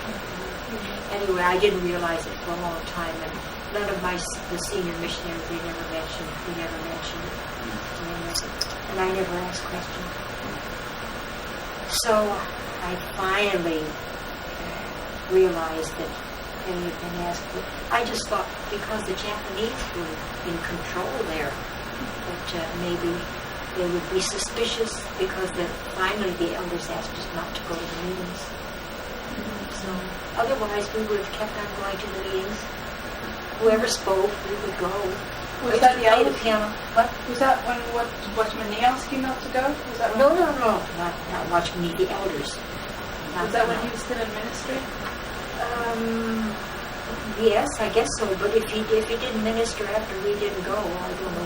We didn't know that he'd been asked not to speak. See, maybe it happened at the same time we didn't go. So we just stayed at home. Sorry, why didn't you go? Why didn't you go to the meetings? I don't quite understand. But I know the elders told Watchman Nee not to speak. So why did they tell you not to go? Well, I don't know why they told us not to go. Yes, I always thought, no, not Americans. Oh, we were foreigners. Because I was an American. But maybe they thought, because I always thought maybe that they were suspicious, that the Japanese would become suspicious of us if in the meetings there were Westerners. Oh, I see. Okay. I don't know whether that was the case or not. Never heard. There's a lot of things we'll find out in glory. It's very important. So most of the meetings then, aside from the prayer meeting, wouldn't have been a one-man speaking meeting. Were there also testimony? Yes, I think more or less one man speaking. Of course, you remember when he said they're not able to implement the other. Well, before the meetings really stopped in the church life, we did separate into districts, and we had the Lord's table and the prayer meeting in another spot, not in the church, in the local church building, where the church met on the Lord's Day, the big meetings. So that was a smaller number. I don't know what the purpose of that. Maybe it was trying to feel out something. I don't know. After you came back, Beth, in 1943, you went with your parents to the Assembly's meetings until 1948. Then, what happened between 48 and, say, 58 when Brother Nee came to the U.S.? Were there some saints who were receiving Brother Nee's ministry and began? Well, Stephen Kong came. Okay. And we moved around from a number of places in New York City. Finally, we ended up on the outskirts of the city in Jamaica. You left the Assemblies of God, and obviously your parents were probably upset about that, weren't they? No, that's when I got married. So, how did Brotherly just came and met with you all, and that's... Oh no, not in Pentecostal. No, we already had a group of saints in New York City, but we didn't have. I don't think we were in a meeting place. Well, maybe we did. But it was outside of Pentecostal. Was it outside of the Pentecostal denomination? It was not in denominations. No, it wasn't a denomination. It's just a group of saints that had some light. Well, some of them had been to Honor Oak, and they saw beyond denominations. But till Brother Kong came, there was no what you call organizer, no one that kind of held us together. And then, of course, as the Chinese came, they all came to, because Brother Kong was there. You see, he drew a lot of people. So did you know Witness Lee in China, in Shanghai? What was your contact with him? He didn't have any. He thinks I do. I think in 1940 he was not in Shanghai. See, but in 1940, Brother Watchman Nee had a training with a lot of his co-workers, and Brother Lee came down from Chifu to Shanghai. Well, now he probably at the same time, Brother Nee was carrying on his ministry in the church, and we went to all the church meetings. So we would be outstanding. Five Westerners amongst all the Chinese. Well, how can you know if you sisters went in with the whole church? Well, wouldn't you be outstanding? Well, but as for being introduced to him and knowing who he was, I don't know whether he thinks he met me. I don't know how he said. He said I knew her. Well, of course, he could see Miss Fishbacher, he could see Miss Deck, he could see Cherry, he could see me. Because we were foreigners, But What was your impression of him? Who? What witnessed it? I didn't see him in. Yeah, I know, but just in the meetings, did he speak? I don't remember whether he spoke or not. There were a lot of Chinese brothers that would speak, and of course, in 1940, it doesn't look like he looks now. Even 58, I wouldn't have known him. I only know him when he must have looked something like, well, that was 34. 34 to 40 is not very many years, but if you look at that, did you ever see that wedding picture? Yeah. Well, you wouldn't know that was Brother Lee, would you? Holding that diploma? Looks like another man. You know, people grow up, it's like your husband and Bob when they were kids. You know, I couldn't recognize either one of them. So actually, you met Brother Lee here in this. Brother Lee, 58. 58 when he came to New York, and he had meetings in some homes, and he spoke about the ground of the church. And of course, every time he came to New York, we always invited him to our home for dinner. That's how we got to know him. How many saints were there in 58 when he came? When he came, 50, how many? Oh, not a very big number. Not a large number that I recall. Because we could meet in a home, so, in the living room like this, and Brother Lee would speak to us. And in those days, Brother Lee never spoke in English. He spoke in Chinese, and Brother Kong translated for him. But some of these things that I've learned since coming home about the church, I never heard in Shanghai. In Shanghai, I never heard anything about the ground of the church. The thing that caught me was the life. It was the life I needed. I needed to get to know the Lord. And that's how the Lord touched me. My life was revolutionized. So that now I had a heart for the Lord. But did you ever have any contact with those sisters again? Fishbacher and the sisters that were with you? That you felt cut off. And did you ever have any more fellowship with them? Well, until I went into internment camp, I never saw them after internment camp, except Miss Fishbacher. Because after they didn't get out of the camp until 45. You see, the British, as far as I know, till the war was over, the camps were not open. But was she in the same? They weren't in the same internment camp as you. No, we were in an American camp. They were in a British camp. They seemed to intern us according to your nationality. So we were all Americans, about 1,000 Americans in the place where I was, including the Stearns were there. And what was I saying? They the night. It must have been maybe about they weren't interned, I think, as I recall, till about April. Anyway, later than I.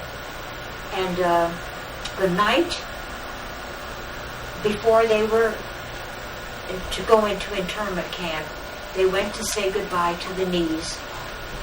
And when they got back home, they found out they didn't have a latchkey.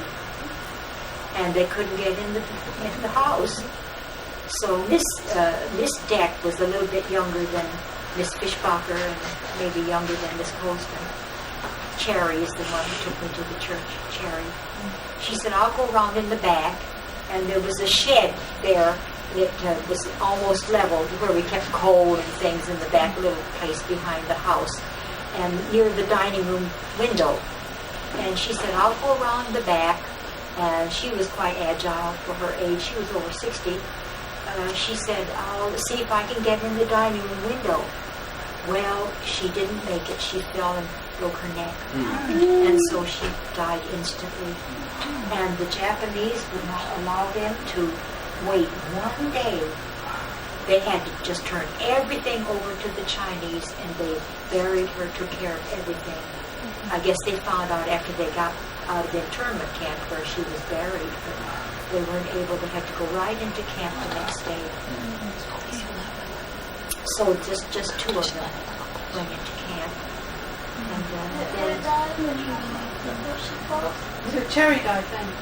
Cherry went back to Australia. Miss Fishbacher went to England, and later Miss Fishbacher and Mary Jones was a Welsh girl who came to the door of Hope. She was a nurse. She had gone to Wales, and Mr. Sparks, Miss Fishbacher was not very well. So Mr. Sparks wrote, you know who Mr. Sparks is? Mr. Sparks wrote to Miss Jones and asked her if she could come and take care of Miss Fishbacher. So she did this, and eventually they wrote to Brother Lee and asked if they could come to go to Hong Kong, because of the church in Hong Kong. And on the way, they stopped by in New York and spent a week or so with us. So that's the last time that I saw Miss Fishbacher and Miss Jones. But in the end, they were with the recovery into the 50s or so, and they became negative. Miss Fishbacher died suddenly, unexpectedly, and I think Miss Jones went on until she was in her 80s.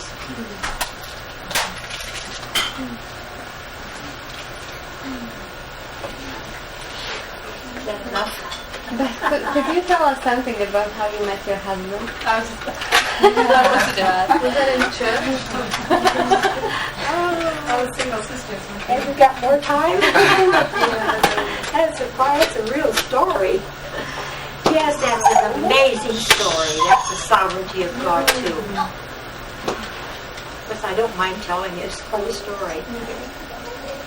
My mother evidently got word from Washington that this ship, the Gripshome, was coming, and that her daughter was a passenger coming home from China.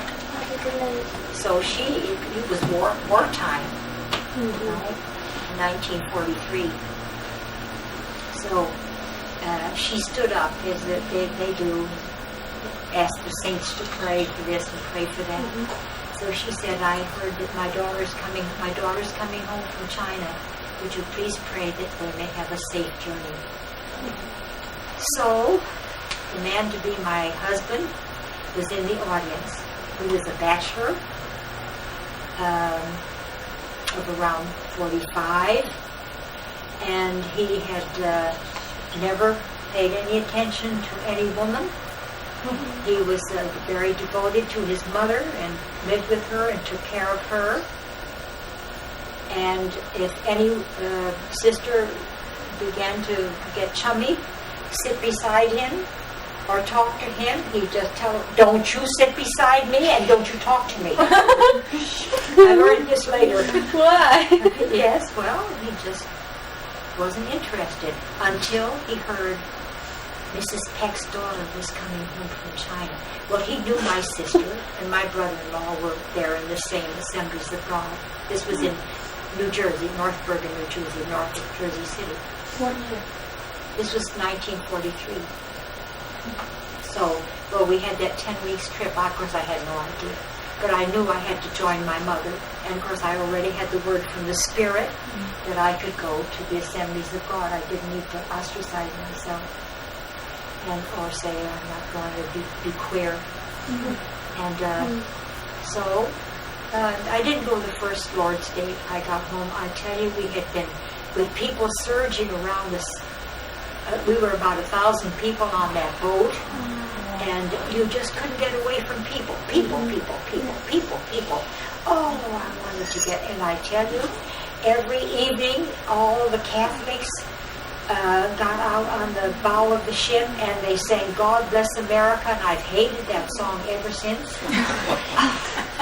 And I brushing against these narrow passageways, brushing against them with black robes and so on. But one day the Lord did something. One day the Lord said to me, "You remember the story of Cornelius?" Yeah. Cornelius gave alms and he prayed, but he wasn't saved. He said, how do you know that behind some of those black robes there may not be a seeking heart that will find God and be saved one day? So then I stopped my feelings.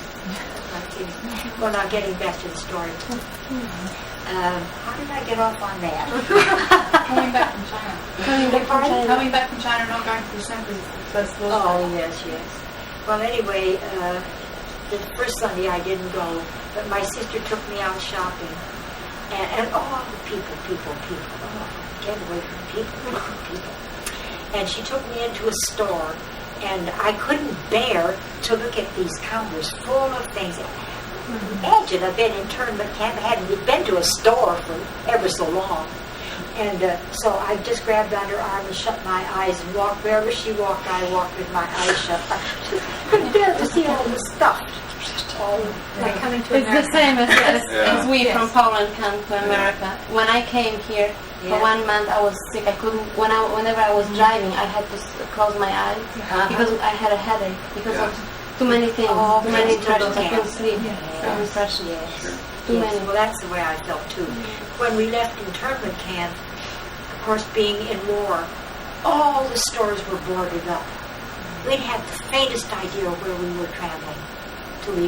We finally got to the wharf where the boat was, and we got on the boat. But where we were, I wouldn't have known where I was. There were such changes. Well, anyway, getting back to How long were you in internment camp for?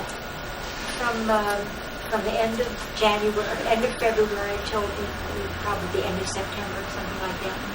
Yeah, because we got to New York sometime in December, so it was quite a long trip, 10 weeks from the time we left Shanghai. Well, so finally I stayed home.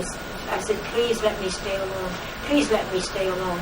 And my mother had gotten in touch with a famous broadcaster, a woman broadcaster in New York City, and made arrangements for her. She wanted to interview me and take us out to lunch. And of course, this was a big thing for my mother.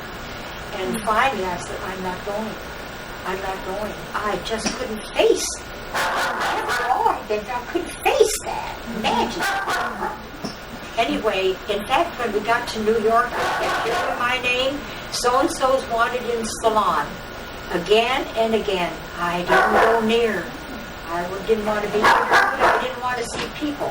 And I was glad to get off the boat. I never turned up for any reporter. Anyway, well, the second Sunday I went. In the meantime, of course, they fitted me out in the new suit and the hat and so on. I felt quite different. Of course, I hadn't had anything for years. And so the pastor, of course, asked me to come up, and they prayed for me. So he asked me to come up on the platform and say a few words. So I went up on the platform and said a few words, whatever I said, I don't know. Thanked them, of course, for praying for me.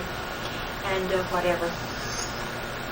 Anyway, so when my husband saw me, the husband-to-be looked at me, again, this inside registration. And then my sister, wanting me to meet everybody, you know, a pastor stands at the front door when everybody's leaving. Well, the pastor there didn't do that, but she stood there and she got me alongside her and she introduced me to everybody that passed by. You know, this is so-and-so, so-and-so. And along came Mrs. Rademacher, and I saw her, she came with Mrs. Rademacher, an old lady, and Mr. Rademacher. And I looked at him, and of course he wasn't 21, and the thought came to me, this youngish man married to this old lady. I never thought of mother-son relationship. I didn't know anything about anybody, but that was my first registration of the name, Rademacher. Anyway, well, eventually Mrs. Rademacher died. And I didn't have any contact with him. Once in a while after a meeting he would talk to my mother, and if I'm not a person who likes to go and talk to people. I wouldn't be here talking today if I hadn't been asked to. Anyway, I would sort of walk off, walk off. Well, I gave him the impression that I didn't tolerate him. That was one thing. So then eventually his mother died, and his different relatives asked him to come and live with them, and he had a lot of openings. But it was a big building that my mother and I, he had adjoining rooms there, and there was a common dining room and kitchen that we all used. And it had once been a missionary home, it had once been a Bible institute, but now there were several old ladies that lived there. And of course we couldn't stay with my sister, she couldn't accommodate me. She had my mother living with her. So my mother and I took adjoining rooms there. And so since he had something within his heart, he accepted the pastor's invitation to take a room there. So of course then we were thrown together more. We'd meet in the kitchen and so on, and when he emptied out his pantry after his mother died, and he sold all the things they had in the house, he sold to one man, and a brand new washing machine. And I said to him after, you didn't have much faith, did you? Here he was with his eyes on someone, and yet he would sell all his goods. Well, anyway, never mind. We got some fight afterwards. Anyway, it was funny. Then, so he came to live there. So that meant that occasionally we would meet on the stairway or meet in meetings. But eventually, let me see, he came around August, I think it was. He moved in there. Came to the next spring. Beginning of the year, he got a little bolder. And sometimes a number of us would be in the kitchen together, and my mother, she was anxious about her spinster daughter. So How old were you? What? I was, about that time, I was 38. 38. See, well, it was... It was probably it was over 4 years after I returned home. See, when I went home, I got a position. I worked for the government for a while, and I kind of supported my mother and myself. And it cost $600 to get home. I must mention this. And I thought, well, that wasn't too bad. $600 for 10 weeks, $60 a week. We had filet mignon. We had the best food. And moreover, every week we got one of the big Nestle's chocolate bars, not what they little thin ones that they give you now with the same size package, but nice thick chocolate bars and vitamins, those who they took care of the men's smoking needs and so on. Of course, I wasn't interested in that. But we had wonderful, $600 it cost, and I knew that. So, when I get home, I'll just work until I can repay the government the $600. But one of the first things my mother said to me was that the $600 was already in Washington, not through her means, but this tabernacle that I went out to China first in 1929. Mr. Rader had died. He wasn't living. But there was another man there whom I had met when I was on furlough. They had heard of my coming home, and they sent the $600 to Washington to pay for my fare home. So anyway, I did work for the government for a while, then I stopped. Before I got married, I'd already stopped. I was doing a little dressmaking for other people, and so I just felt to stop that job. Anyway, Fred began to come and knock at my mother's door and say, Sister Rademacher, Sister Pat, would you like to have a little supper with me? Maybe Sunday night or Saturday night. You mean he asked you or your mother? Well, he'd ask her, Sister Pat, is your daughter home? And this is what he'd add that on. Is your daughter home? So then Mother and I would have dinner with him, and it was the days when you could get a luscious cake springtime, luscious cake smothered with whipped cream and strawberry, every Saturday night about he bought one of those things. I tell you, by this time I was beginning to get a little sense of his feelings. He never said anything. Well, occasionally, that time he'd bring me a box of candy. But he, I would think if you were interested, girl, would you like to go out? Would you like to go for a walk, or would you like to, I mean, that would seem. He had no experience at all. He didn't know how to approach a lady, and but he had the feeling inside. But he didn't know. And of course, his mother was died. She was dead. I mean, she had died, and so he didn't. She may have surmised a bit, but of course, he didn't tell her. I don't think he really told her what was in his heart before she died. Anyway, eventually we kept, accepting his invitations with a delicious cake, and I didn't put on any weight because I began to be going through something myself. Well, finally it came to a head when he asked if my mother and I would go to New York with him. He wanted to buy a top coat, and he said, I know that you're a good judge of material. I think that was just an excuse, but if he was living to this day, he'd say, that's not true. But he'd seen some of my dressmaking skills, things I had made and so on. He felt that, I thought it was an excuse, but he said, no, it wasn't. He really wanted to get something nice. So, anyway, so I said, I'll let you know on Friday, because it was Saturday. This was from the Saturday before. Well, when Friday came, there came a witness and testimony. You know that paper, Mr. Sparks? Well, it came from Mr. Sparks, witness and testimony. And I opened it up, and the first thing I read was about running the race in Hebrews 12, lay aside every weight. And I said, oh, Lord Jesus, the weight is this man. I was rid. I couldn't eat that day, and my mother said, "What's wrong with you?"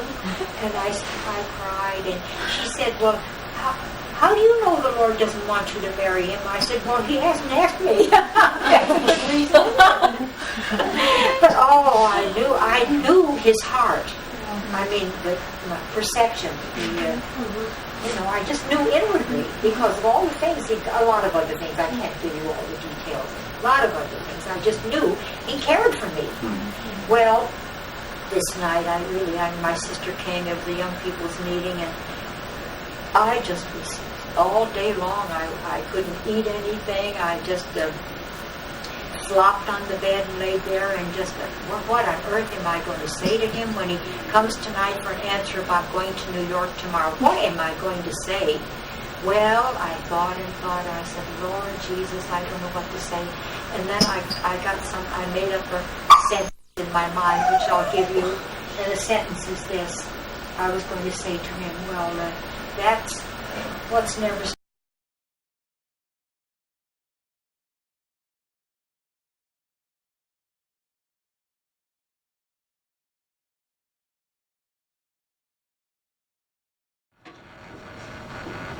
Yes, I met my husband for the first time. I didn't know he was going to be my husband. But Washington must have notified my mother that I was returning from China, because she stood up in the meeting and asked the saints there if they would pray for her daughter who was returning from China. Because, of course, it was wartime, as we stated before, and the seas, it wasn't safe to be traveling so much on the sea. So when my husband-to-be, Fred, heard this, something clicked inside. He was at this time about 45 and had never been interested in any of the opposite sex. If any woman came to sit beside him or followed him or tried to talk to him, he would just You stay away from me. Don't come and sit beside me, and don't talk to me. And he told me that there was instances like this. So all the spinsters around who had their eye on him didn't get anywhere with him. He had lived with his mother, what the Chinese would call a very filial son, and just cared for his mother since his father's death, just the two of them, for years. And in fact, my sister got me to the exit of the meeting hall. That's the first Sunday I went. Of course, the pastor asked me to go up on the platform and say a few words, and so I thanked them for praying. I don't know what I said. Anyway, I said something. And when he looked at me, it happened again. First time he saw me. Well, when they left, like pastors do, stand at the door, and my sister stood there and got me at the front door, and she introduced me to everybody who left the meeting hall. I think probably there were maybe a couple hundred people, I would say. It was a small meeting hall. But my sister and brother-in-law were very, very prominent there. My brother-in-law led the singing, my sister played the organ, played the piano, sang, and they were very, they were very ensconced there in that church, and my mother too. So I met Mrs. Rademacher. I looked at this elderly lady and shook hands with her, and then behind her came Mr. Rademacher. He looked quite a bit younger. And I thought, my first reaction was, Mrs. Rademacher, Mr. Rademacher. Oh, I thought of husband and wife. I didn't think of mother and son. And is this youngish man married to this old lady? And then the whole thing passed away. Of course, eventually I learned that it was a son and mother-son relationship. And so, you see, he had these two registrations within him. That's the one. That's the woman for me. Anyway, the years went on, and his mother died, and then the pastor asked him if he would like to take a room there. This was a building that had been both a missionary home, a Bible school. It was the first floor was the meeting hall. But then there were 2 floors above that was rooms and dining rooms and kitchen and everything you needed for a lot of people. And there were quite a few people who lived there. And my mother moved from my sister's house because in their home they didn't have room for me there. And so she and I each took a room, and then I did find a position with the quartermaster depot.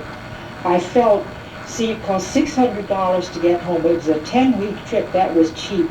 We ate like kings on the boat, especially on the Grips home. And it was $600 for 10 weeks, which was not very much for a trip like that, was it?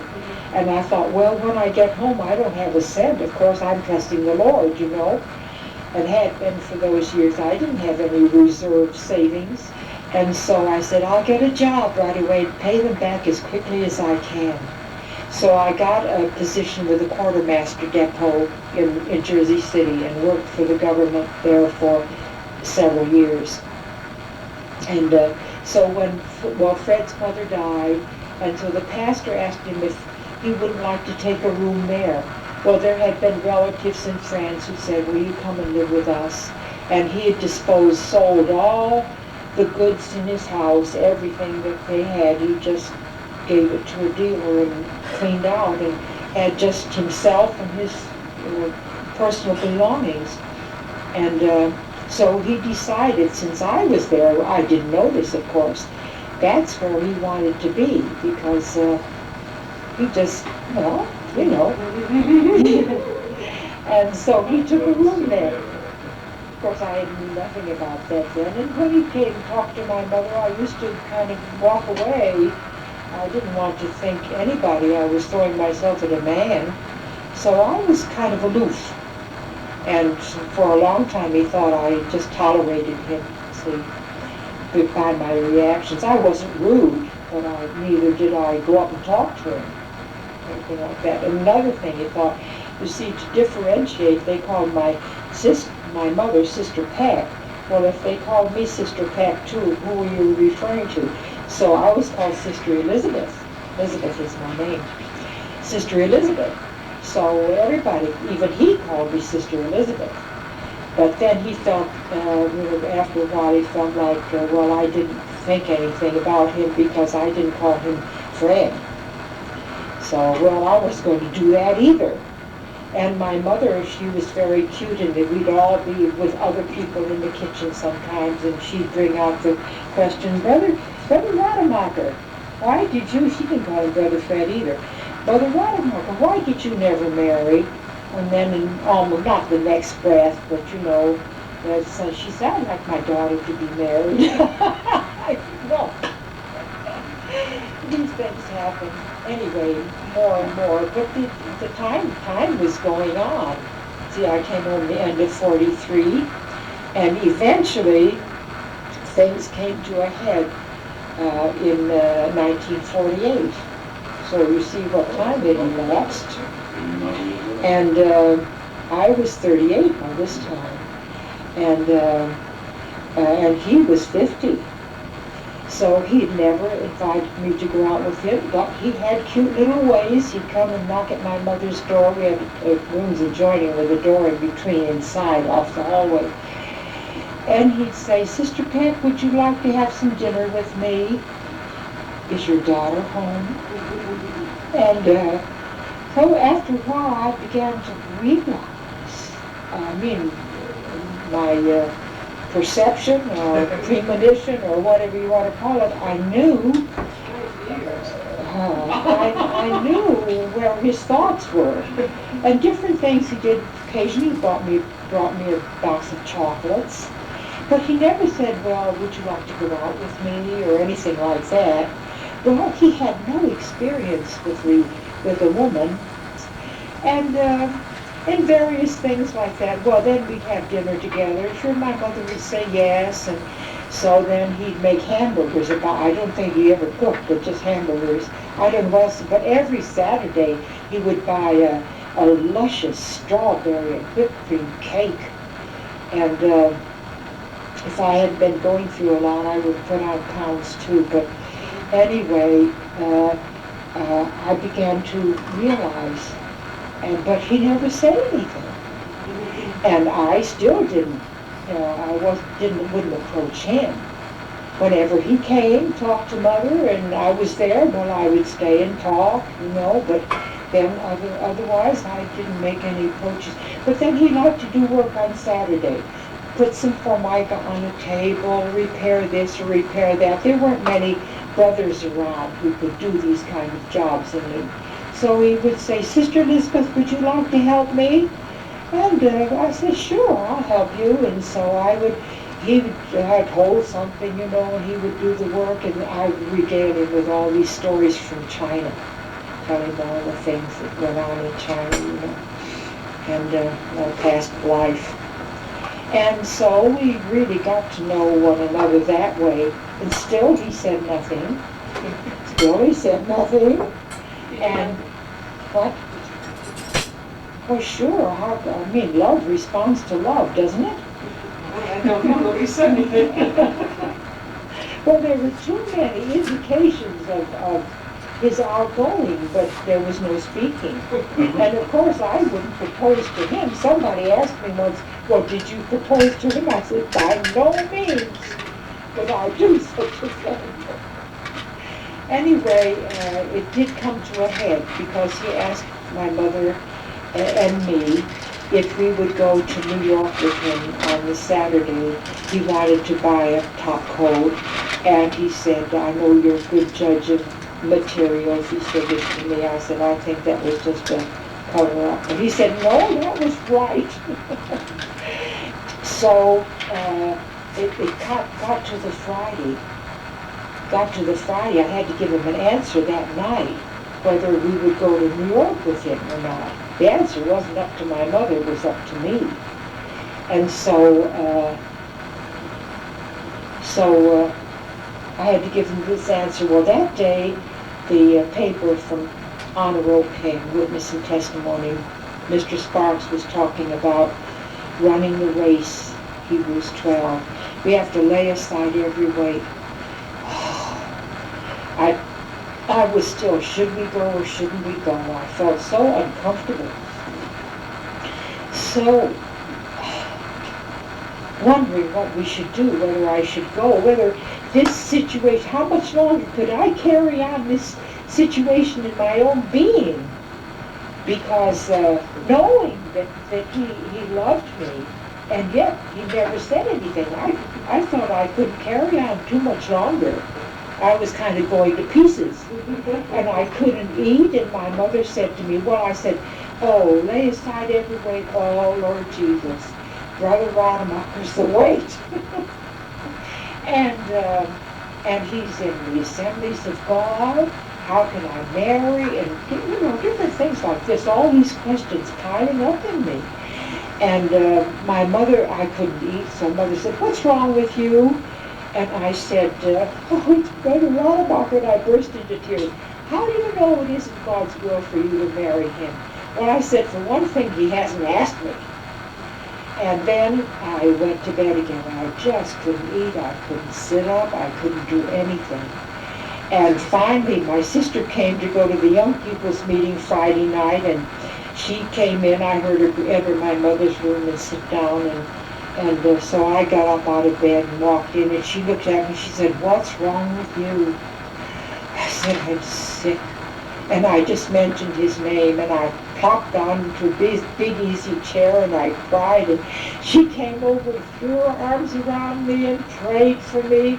Then they went downstairs, and I waited for him to come and knock at the door and wait and get the answer. And when he came home from work, he said, I'll see you later. And he always went out and got his meals.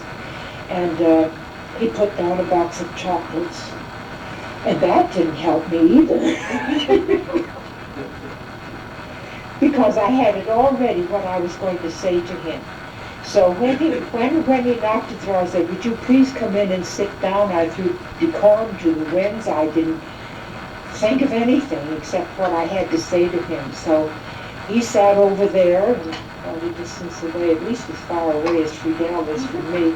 And I sat here rocking him, holding my head, and I said, I have something to say to you.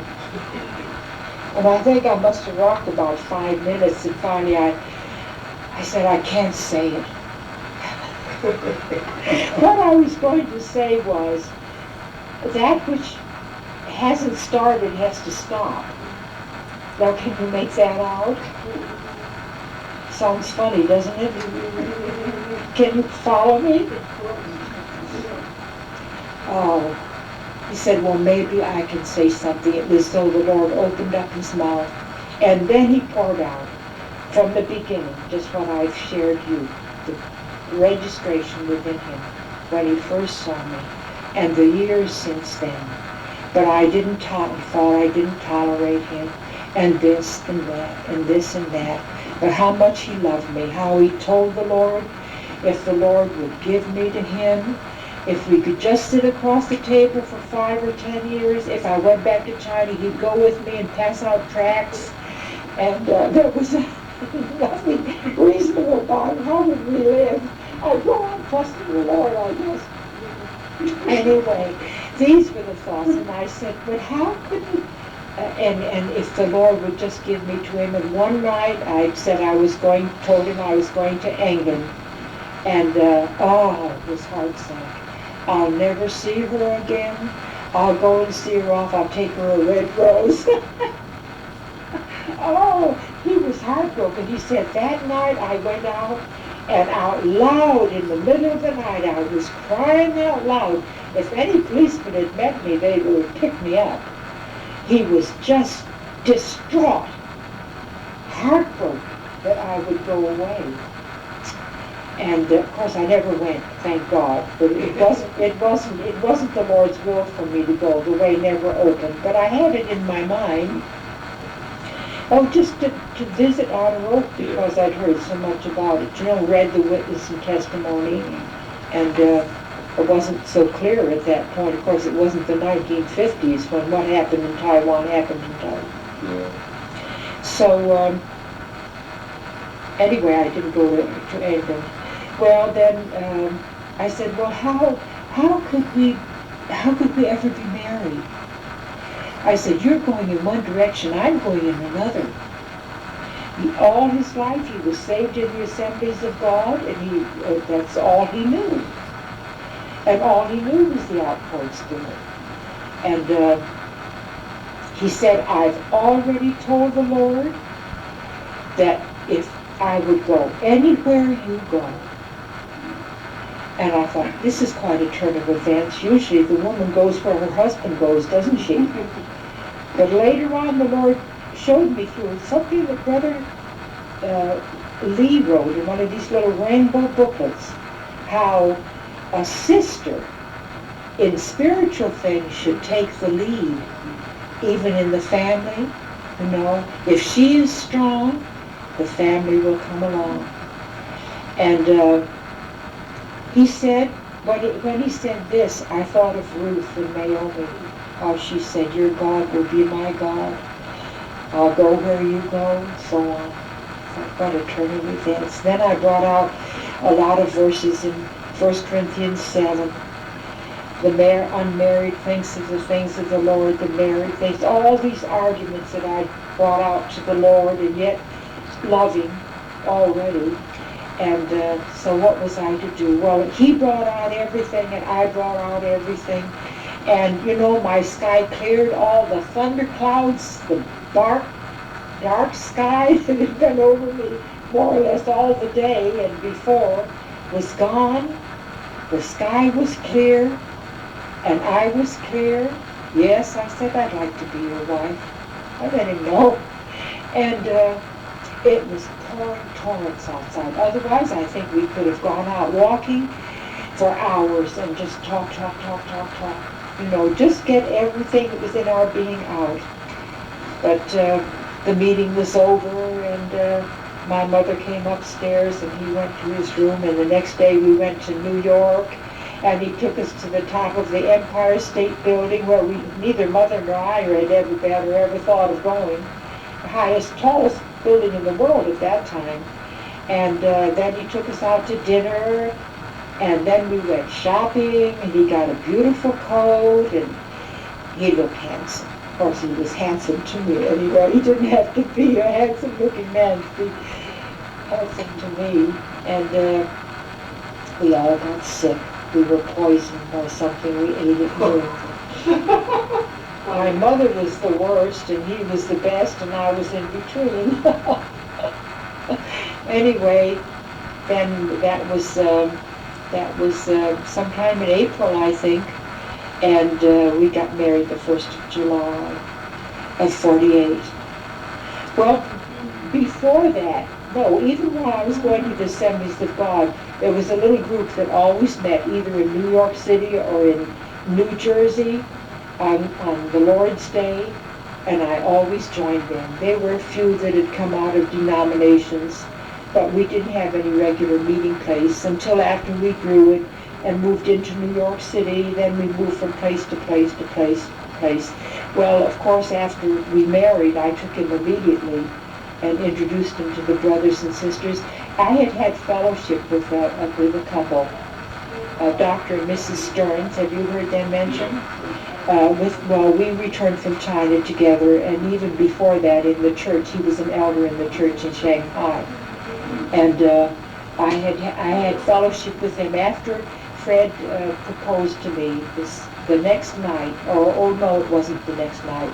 I just said to Fred, well, I have to be clear. I have to be so clear that without a shadow of doubt, whatever happens in the future, I have to know that this step was a step of the Lord. Otherwise, we couldn't marry. And so there was a time in between there. And finally, this was around Decoration Day, you know, May, the end of May here in America. I had a talk with this couple. I told them the whole story of our relationship, what had gone on and whatnot. And I said, I feel I need the confirmation of the body. If you have a feeling in your spirit that this is of the Lord, even though I have the peace about it, I feel I can go ahead. Well, after that, I told them everything in detail that had ever all gone on between us, beginning to the end, like I told you some of it. They said, "You sure this is, I mean, we have the sense that this is the Lord's doing." So then I took him to a meeting with him and introduced him, and it was a big step for him to come out of the Assemblies of God. That's all he knew. But before he went to the Lord, long before he went to the Lord here in Huntington Beach, he had come fully into the church life. And even with this matter of I would say he had the gift of tongues, because he walked a great deal. Of course, when we married, he was 51, and I was about 38 and a half. And then the Lord gave us the 3 children, and we brought them right along with us into the church life. We had, but from 58 on, when Brother Lee came the first time, we had fellowship with him, always invited him for dinner to our home, and we got to know him a little bit. So he agreed that, felt that brothers felt that we could move and be in the church in L.A. Well, I forgot to tell you one thing. I want to backtrack. I kept a diary in the days when the Lord captured me, you know, and so I got to the end of the month. It was February 38, and I said, "Lord, would you enable me to put into words what happened to me that night?" And I had no vision, but in my spirit I could see. All my life I lived in a very small, dark sphere. Everything just revolved around myself. And I came to a wall with no end, couldn't see the end, and I stepped through an opening, just an aperture, no door. I just stepped out of this realm, this black, dark, small realm, into Christ. I could just hear my spirit going. It was so immense. And when that first conference on Christ versus religion in 1970, I gave a testimony. And I said, at last I see what happened to me over 30 years ago. I got out of the fold and into the pasture.